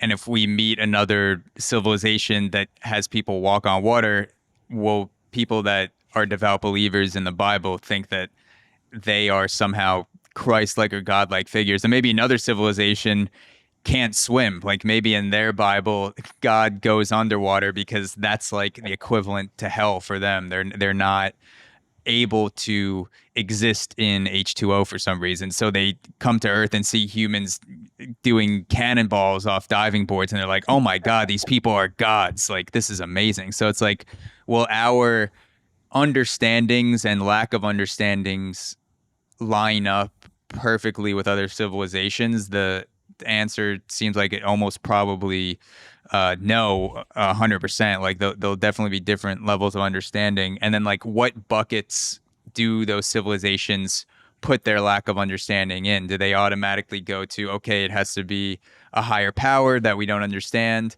Do they just say, we don't understand it yet, and that's okay, we will one day? Or do they have some other thing, some other bucket to put it in that we haven't even thought of yet? Because religion is, the further away I get from organized religion, the more I realize that it's like a stabilizing cement. If you take that globe of human knowledge and you have gaps in it, you have cracks, you can accept those gaps and cracks and, just have like an incomplete globe on your desk. Or if you feel uncomfortable or afraid with the unknown, you can take religion and pour the cement into that globe, and then all the gaps will be filled. It'll make you feel more whole. So maybe it'll be fascinating to see like what the compensation technique other civilizations use. Like, how do they treat their unknowns? Yeah, I wonder whether, like you say, I suspect the unknowns would be different. And if we met another civilization, how should we communicate our intelligence to them? So the signals that we sent on those are the Voyager probes, where humanity sent this golden disc with a series of images on, sequences, bits of music, and things like the prime numbers to show that we were mathematical and scientific in nature, and a picture of the size and the scale of the planets in our solar system and our sun, so that any alien life that discovers this in millions of years could trace the path of this probe back to Earth and find out where we came from. But given the gaps, if we were to meet some alien civilization, how would we communicate the fact that we're intelligent, and what information should we tell them that we know, and how would we confer the idea of God? If we said to them, half of our population believe in this thing called God, which is some supernatural being, and this is what people believe created them and the Earth. Would they also have the same God? Would they have created this idea of this higher, this higher power? Is it just humanity that needs this thing, this idea of God? Maybe that's why these the cosmic community is not letting us join just yet, because we still believe in God.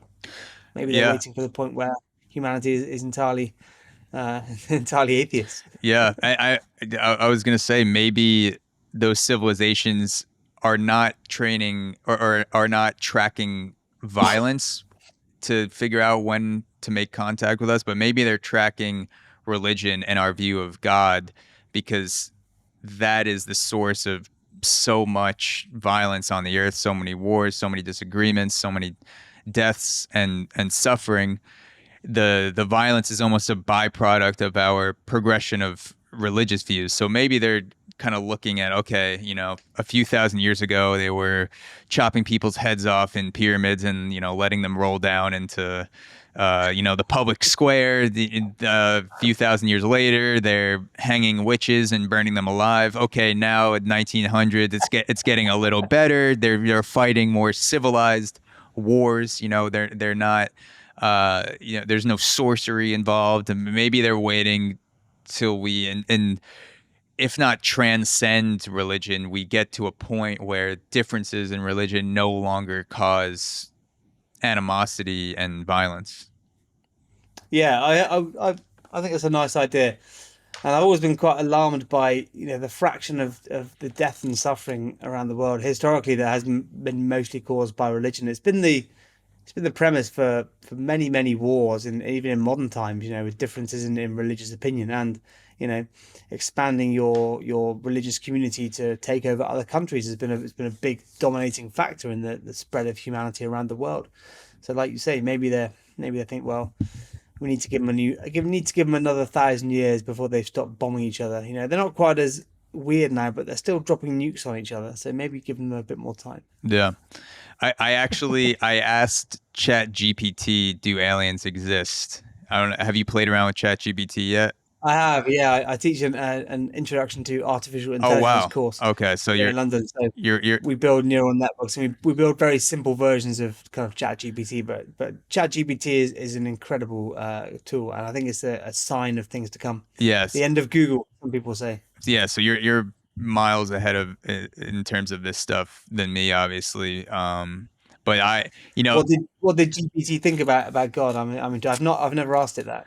I didn't ask it about God. I asked it about aliens, but I could type it in at some point while we're talking, or we'll probably take a break in a little bit to take a piss. But so I typed into ChatGPT, do aliens exist?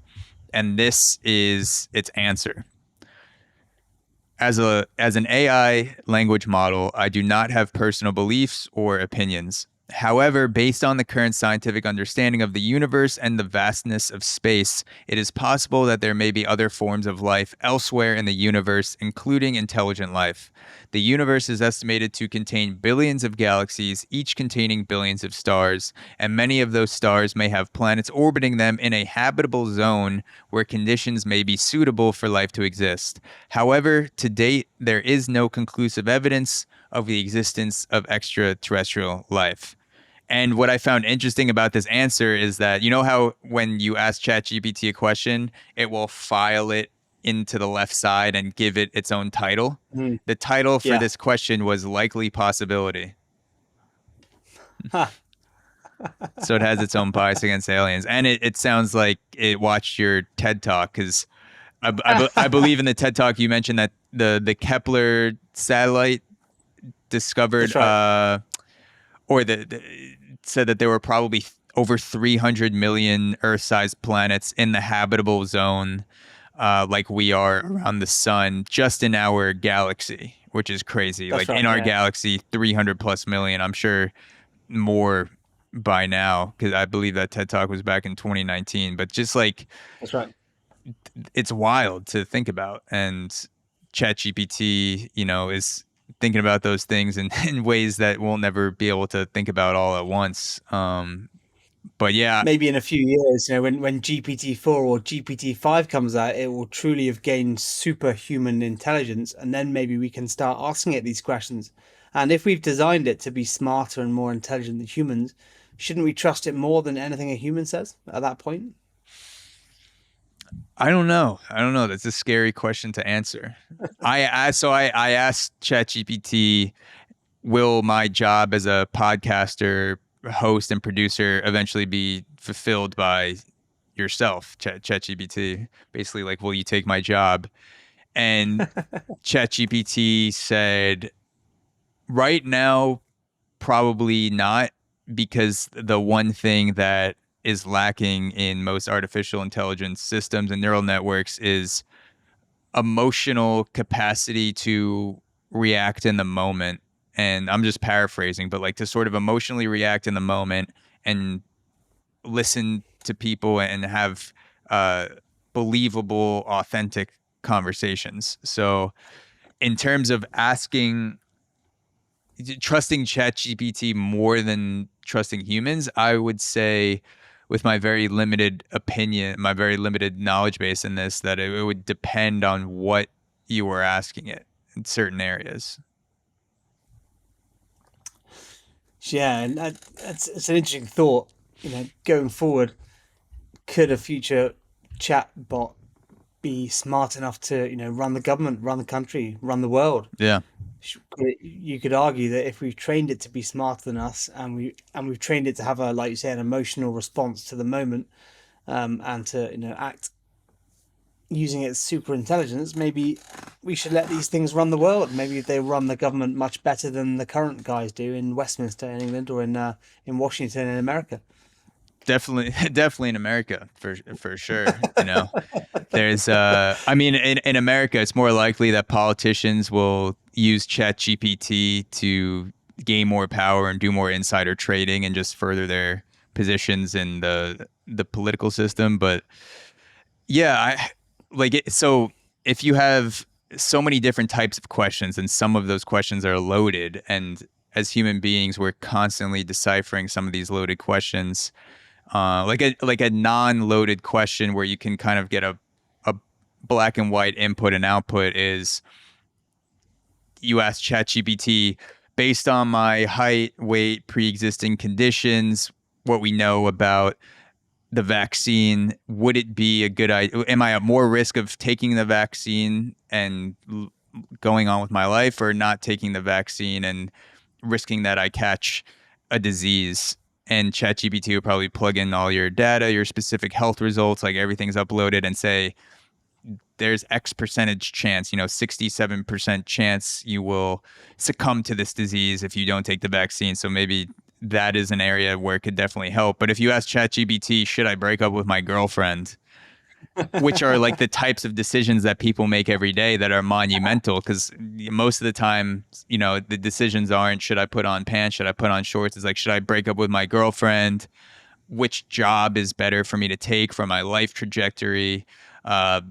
Should I value money or my time more, like a combination of both? Like all these questions that require emotional capabilities, that I'm not against getting input for those questions in the future from an AI system, but trusting ChatGPT with those types of questions would, yeah, I don't know. It would be funny at least to see what it says. Like, should I break up with my girlfriend? And it just pulls up all the her past history, her jobs, her whatever personality, and then it does some mix match in its neural network, and then it says like, break up with that girl, she's a total bitch, and you're like, all right, cool, I will do that. Yeah, I guess if you gave it enough information, you Yeah. could say, "Hey, ChatGPT, she said she'd be home at 6. She hasn't been home in 3 nights. She goes out with her friends and doesn't go out with me. She doesn't like me going out drinking with my buddies. Should and give it all the evidence that you've got. Again, some of which might be quite loaded. Maybe then it could use the evidence and say, well, you know." Looking at the evidence, if you guys stay together and get married, there's an 85% chance you're gonna get divorced. So, it's probably in your best. You can probably, the chances are you can do better. So, of course, it's up to you. But GPT recommends that you break up with her and find a better girlfriend. And Yes. then you can say, hey, GPT, who should I date? You've got information on everybody in the world. Who should I date? Find me a natural partner. Who needs all these kind of relationship apps and like Tinder and Hinge, what the other ones. And maybe when GPT-3 has all the information about everybody in the world, it can do it for you. That would be scary. At the moment it doesn't do any. I don't think it does any social media data. But if you gave it all of the public and private social media data in the world, imagine what it could do.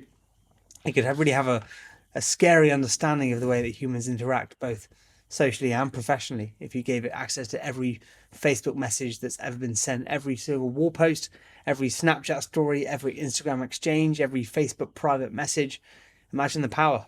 Imagine if you had access to that information. That'd be scary. Yeah. And not only that, but will that information be encrypted in ChatGPT servers? Will engineers be able to read all that information?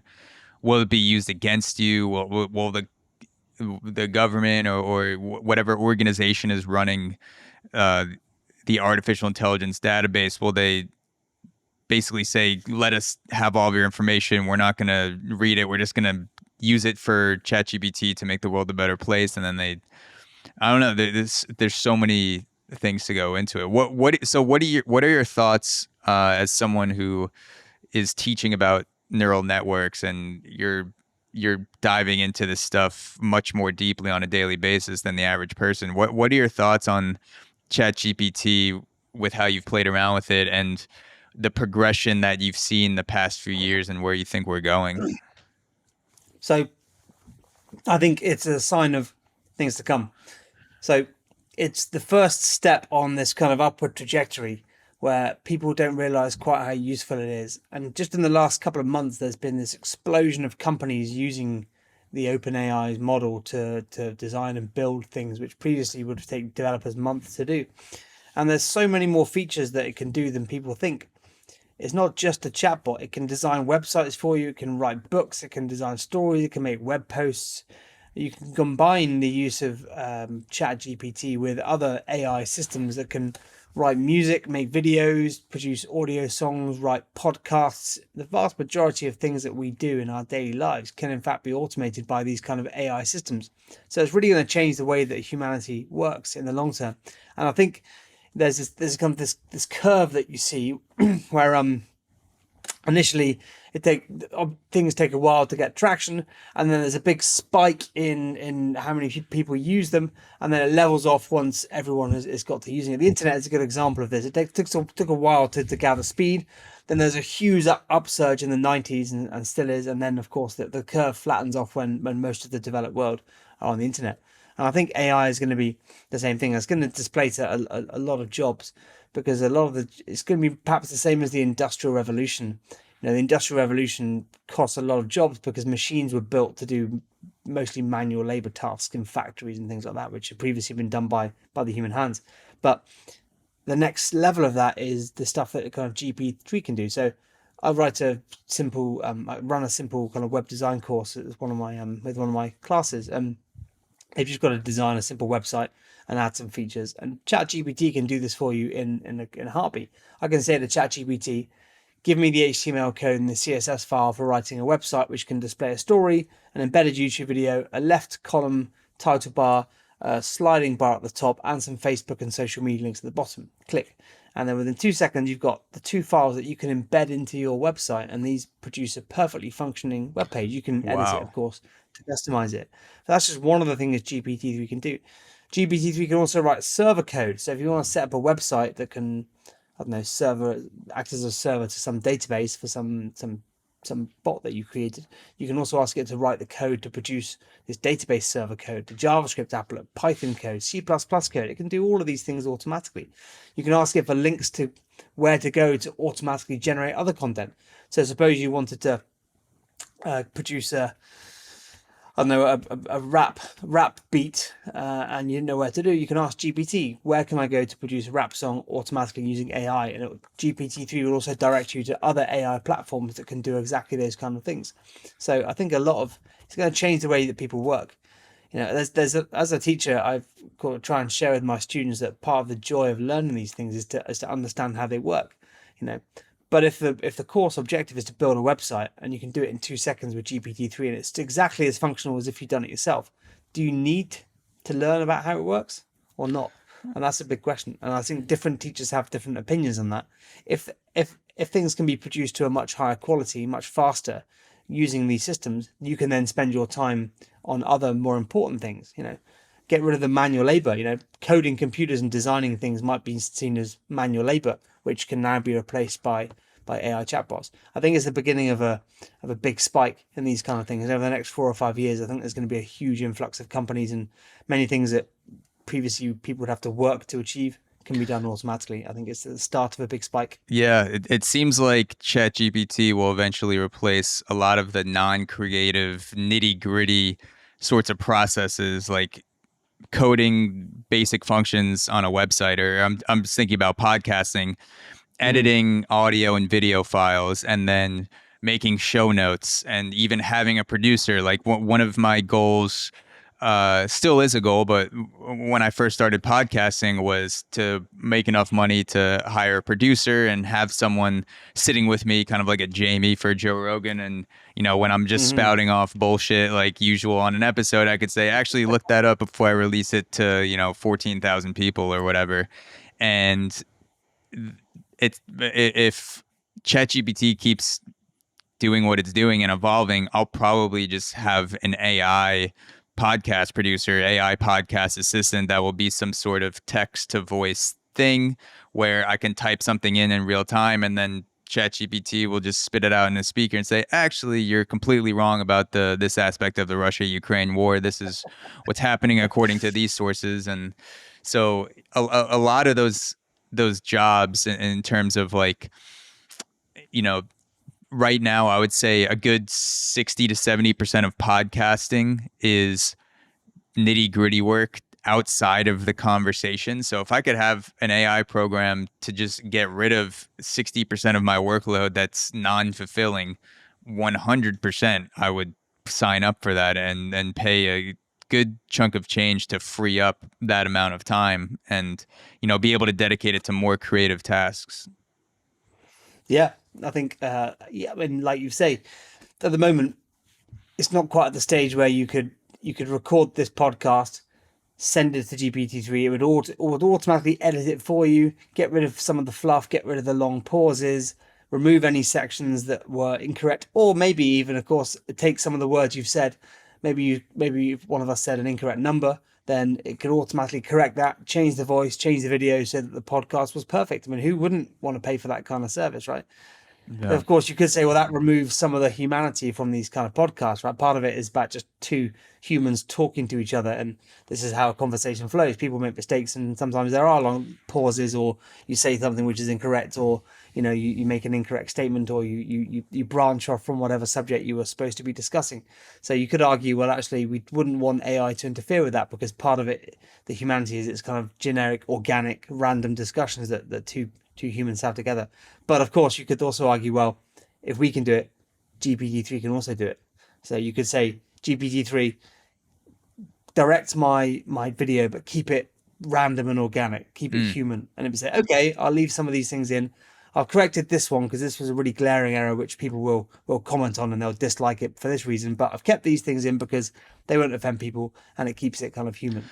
That'll Yeah. happen, I'm sure. It seems like you could definitely keep that human organic element, because in music, you definitely have artists today that are using modern recording equipment and modern editing software, but they still stop it at a point where it's not taking the humanity and the fluctuations and all the mistakes out of their voice.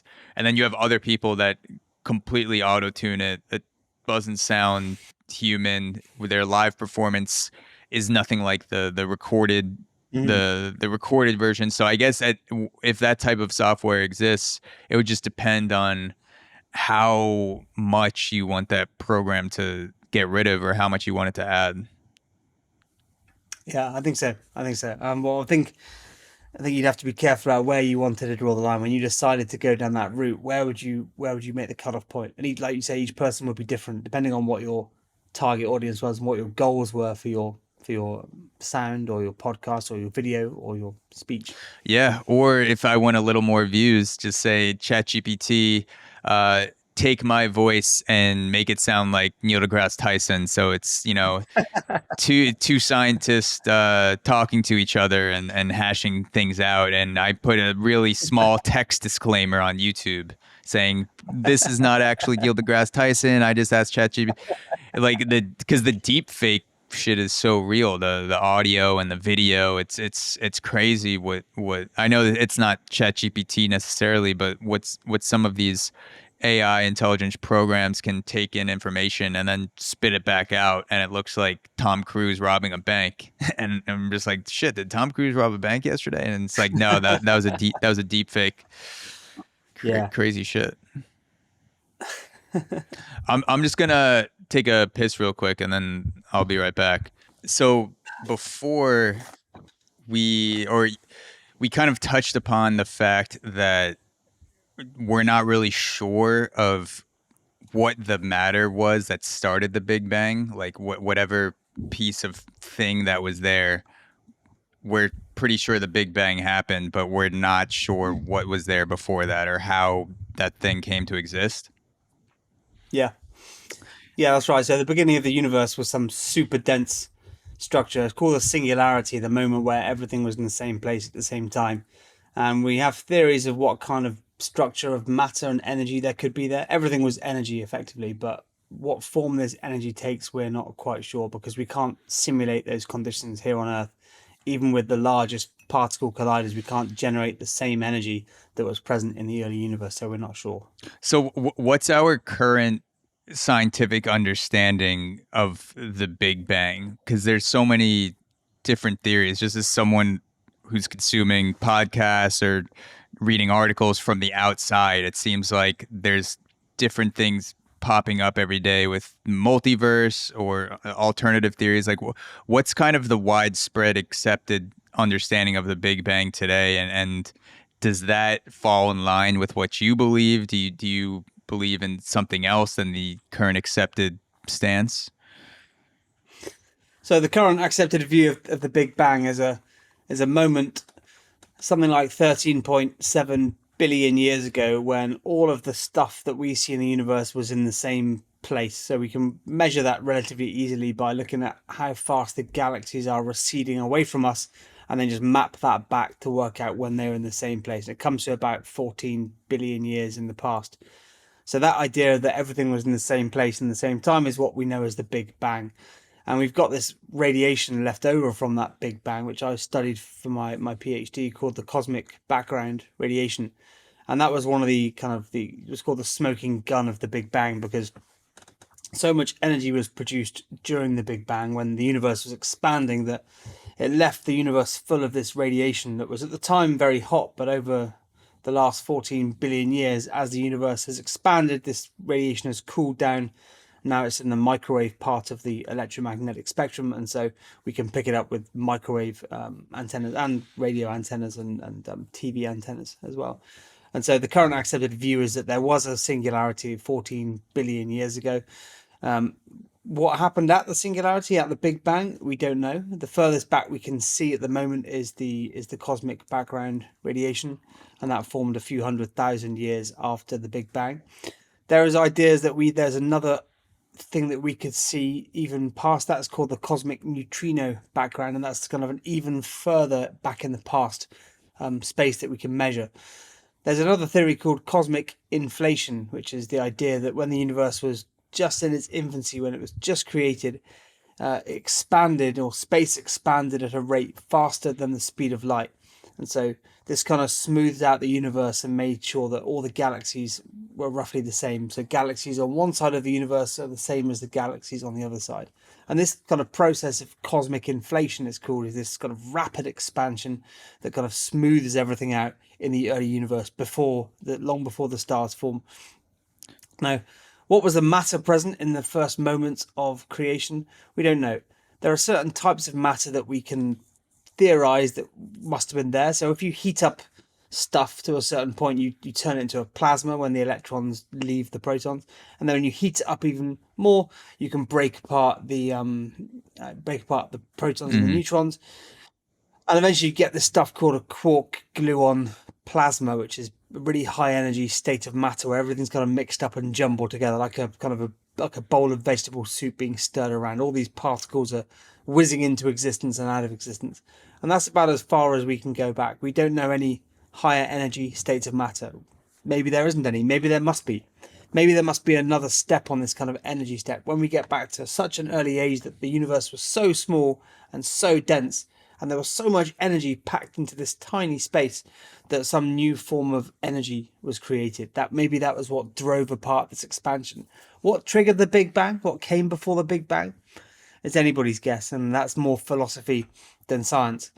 Some of my colleagues like to think of the idea that the universe was this tiny kind of quantum mechanical fluctuation, this tiny ripple in in this tiny region of space-time, and this ripple just caused this vast expansion. So this tiny fluctuation drove apart this Big Bang.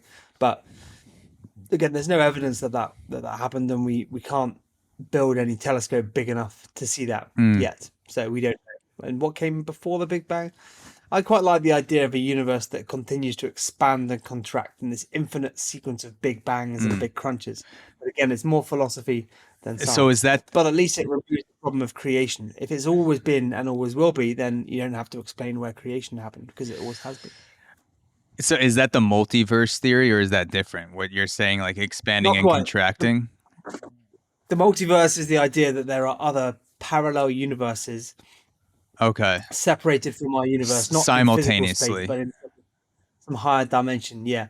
And some people argue that the universe splits into, every time you make a decision, whether you have tea or coffee, the two parallel universes are created, one where you had tea and one where you had coffee, and your psyche just exists in one of these streams as you make decisions in your life. And so there's almost an infinite number of parallel universes. And can we move from one parallel universe to the other? No. I think the idea is that they exist on these kind of like separate sheets of paper. These sheets of paper are the entire universe, and you can't move from one to the other unless you can travel through some higher dimension, perhaps like our friends from the Contact film could. And so the multiverse is, again, it's kind of more science fiction.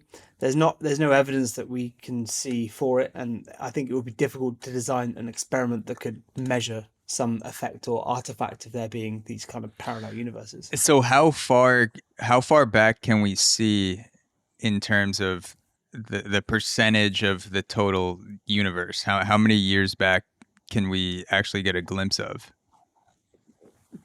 So the cosmic background radiation is the leftover radiation from the Big Bang, and that comes from a time when the universe was about I think 300 or 400,000 years after the Big Bang, and the universe is currently 14 billion years old approximately. So 400,000 divided by 400 billion is a lot.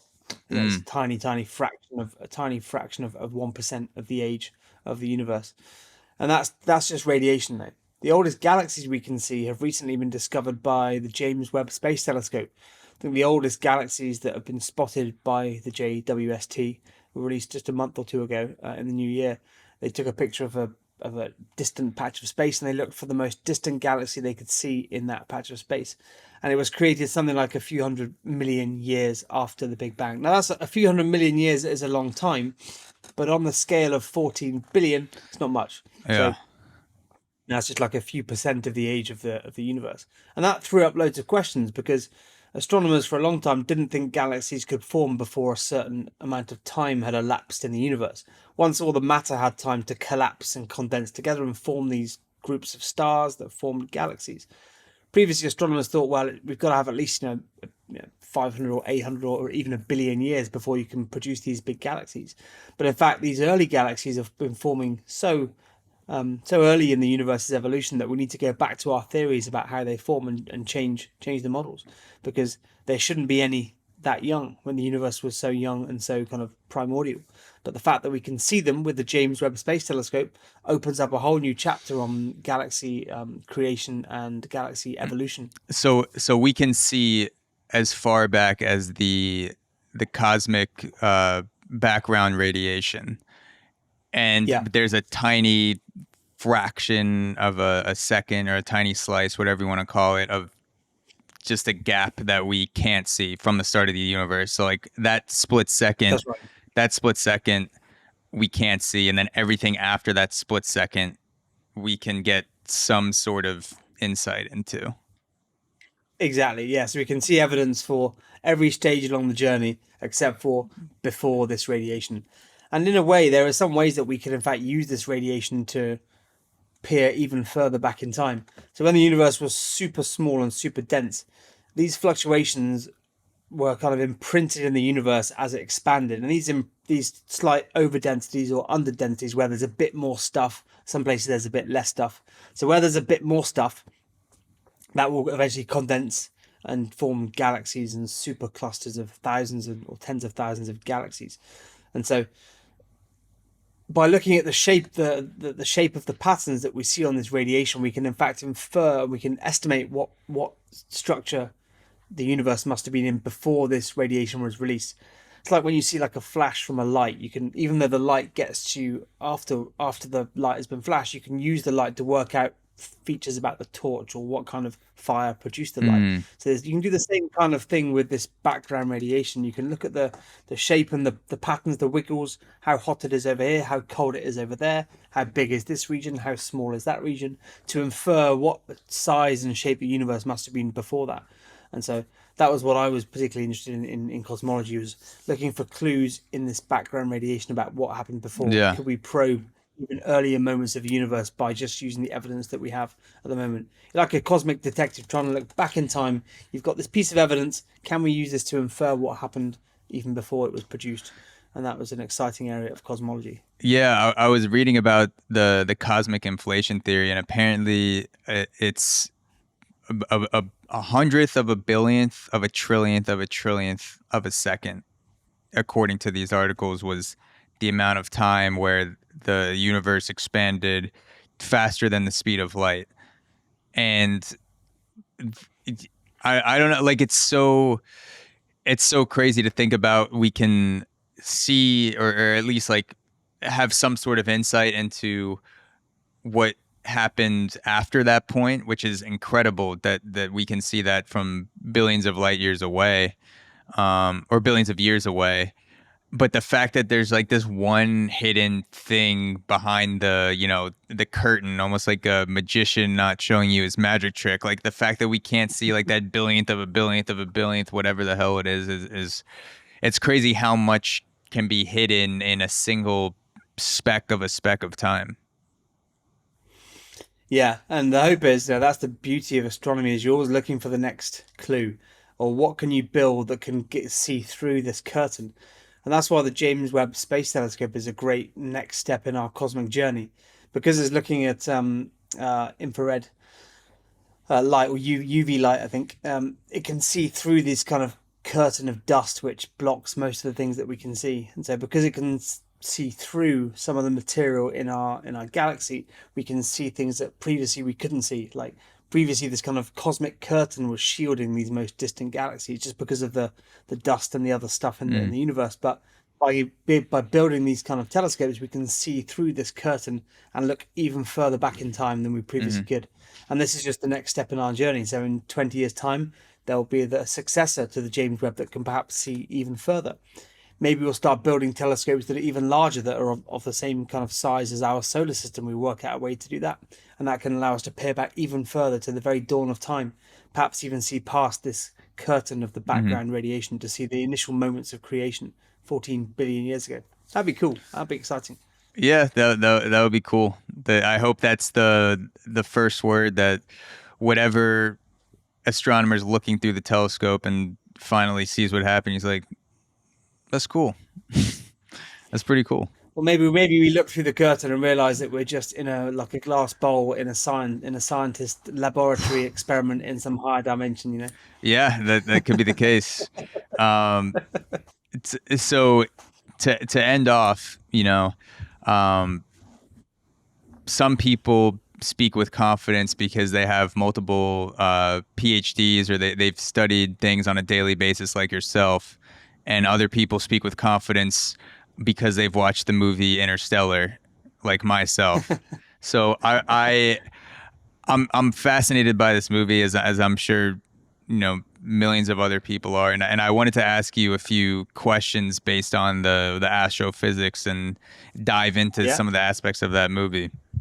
So the wormhole, like the one depicted in Interstellar, could that exist based on the laws of physics that we currently understand? And if it can exist, what's required to create one? What would have to happen? So I think the idea is that they if I'm right, they come close to this kind of black hole, and time passes at a different rate when they get close to it. And if they go in past a certain point, 25 years has gone past, and they come back to Earth, and they go down to visit a planet that is close to a black hole, which forces them to experience like I forget what they call it, the time shift or time lapse, but essentially Yeah. every hour is 7 years back on the ship and back on Earth. So that's the time shift. The wormhole is the, spoiler alert, the future humans open up a wormhole by Saturn and it just appears, and then people watching the sky notice this irregularity, and it's a wormhole that we can travel to. It's like the first step in the journey to get to the other point in the universe. So that's the wormhole versus later in the movie when they travel to a planet that's close to the black hole that causes the time warp. Yeah, so I think they if I recall, they had a consultant physicist who was part of the team. His name is Kip Thorne, Yes, and yeah. he's another famous theoretical physicist. And he was, I think, the physics consultant for this film. And they tried to stay roughly within scientific boundaries, but you have to make it a bit more exciting than the following exactly what would happen, just to make the film a bit more appealing.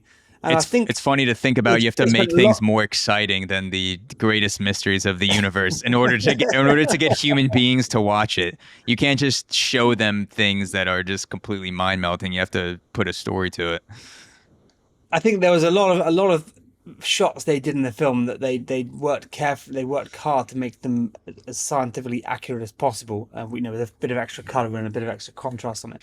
But in terms of time passing at a different rate, time certainly does pass at a different rate when you get that close to a black hole or a wormhole. So in theory, the concept is valid. It's been extrapolated a bit, and I think if any of these planets were that close to a black hole, the gravitational forces would have probably ripped the planets apart. To get a time dilation of such a long time, you need to have the planet so close to the black hole that it'd be traveling at a decent fraction of the speed of light, and at that high speed, the planet would be accelerating so much in a circle that all the water would be ripped off it. You wouldn't just get a wave; the entire planet might be torn apart. So landing a spaceship on the water and picking up people would be very, very difficult indeed. So there is some grounding in physics, and I'm pleased that they had a consultant physicist on it. And Kip Thorne is, one of the world's leading theoretical physicists, and having him putting input into a film, probably made it an easier job for Christopher Nolan or whoever the director was. So it's great that there is a grounding in physics. It's a bit of an extrapolation, so not quite consistent with what you actually measure, but it's got the right ideas. It teaches the audience about these things in the right way. So once they've watched the film, they can say, "Oh, hey, when you get too close to a black hole, time passes at a different rate." That's good. You're teaching the masses, theoretical physics through an absorbing and engaging film. So that's a good thing. So I know that we've photographed pictures of black holes, like the one in the center of the Milky Way. Have we ever photographed a wormhole? Like, is that something that we know exists, or is that just a theory at this point?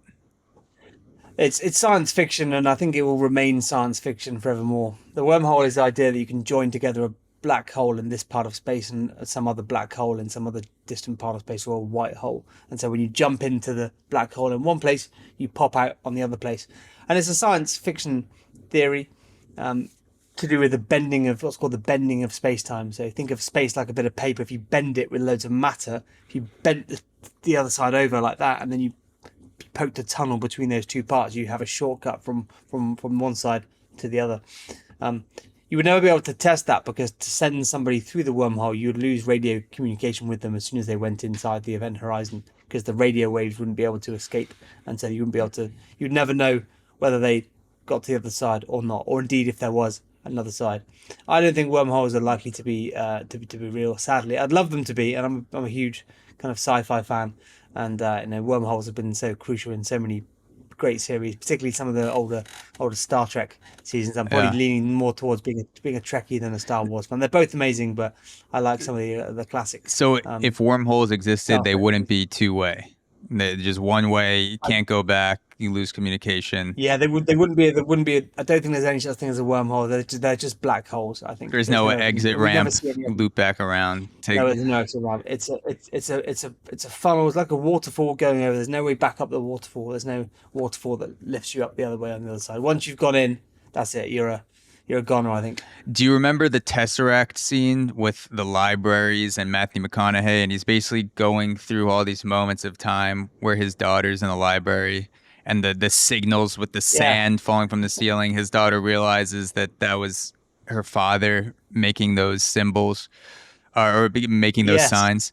So in the movie, the future version of humanity has mastered the 5 dimensions, essentially the 3 dimensions, like up, down, left, right, like in the physical reality we know, we've mastered that today. But the interstellar future humans can use gravity and time and travel time like we travel in physical spaces. So if we master the fourth and fifth dimensions of being able to use gravity and time and control time and use gravity to send messages across time, is it theoretically possible that we could travel across moments like Matthew McConaughey does in the Tesseract library grid scene?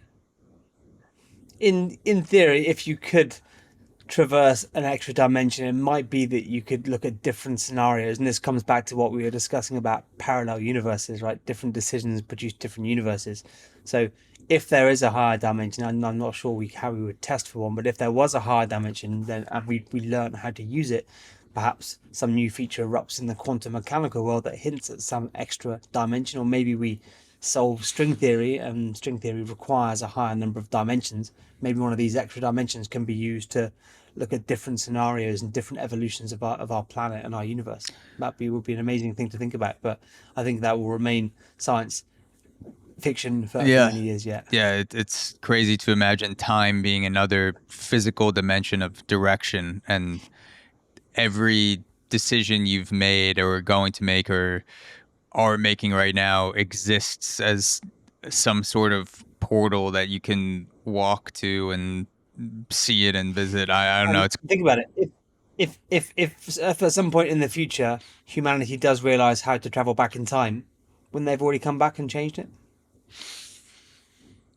I don't know. That's above my podcasting pay grade. I've no idea. I've heard theories about time machines. Like if we at the point we figure out how to travel through time, will we be able to travel back before where we invented the time machine, or will that essentially be the Yeah. start of the loop? Like you can't go back before, almost like the time machine is almost like the Big Bang of time travel. You can't see beyond the year or the moment that we created the time machine. I have no idea, which surprises no one. What Interesting idea. one last quick question before we end off. If you had to give another TED Talk tomorrow morning, but it had to be on anything else except your job or anything related to your job, what would you give it on? That's a really good question. Um, anything?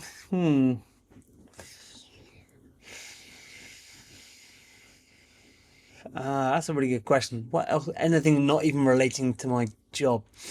You do have a keyboard right next to you. I don't know if that's for show or you make your own beats, Yeah, music. probably would be music. Yeah, I play guitar kind of 2 hours a day and try to write music, and I think I love music more than most things in life. So it would probably be about music and the way that music can generate emotions just by changing a simple note in a chord can entirely change the dynamics and the feeling and the emotion that a sound can produce. And I find it fascinating the way that the human brain can respond to music, and different music can generate different emotions, right? Certain chords, combinations of frequencies going into your ear can make you happy. Very similar combinations can make you sad. Like, why is that?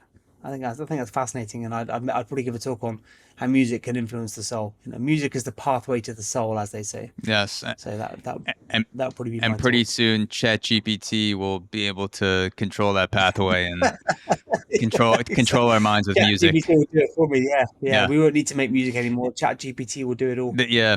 This is just like a quick 15-second side tangent before we end off, but I'm reading Project Hail Mary right now by Andy Weir, who wrote The I Martian. have that book as well on my shelf. I've not yet read it, but I was bought it for Christmas. I'm going to read it in the next couple of weeks.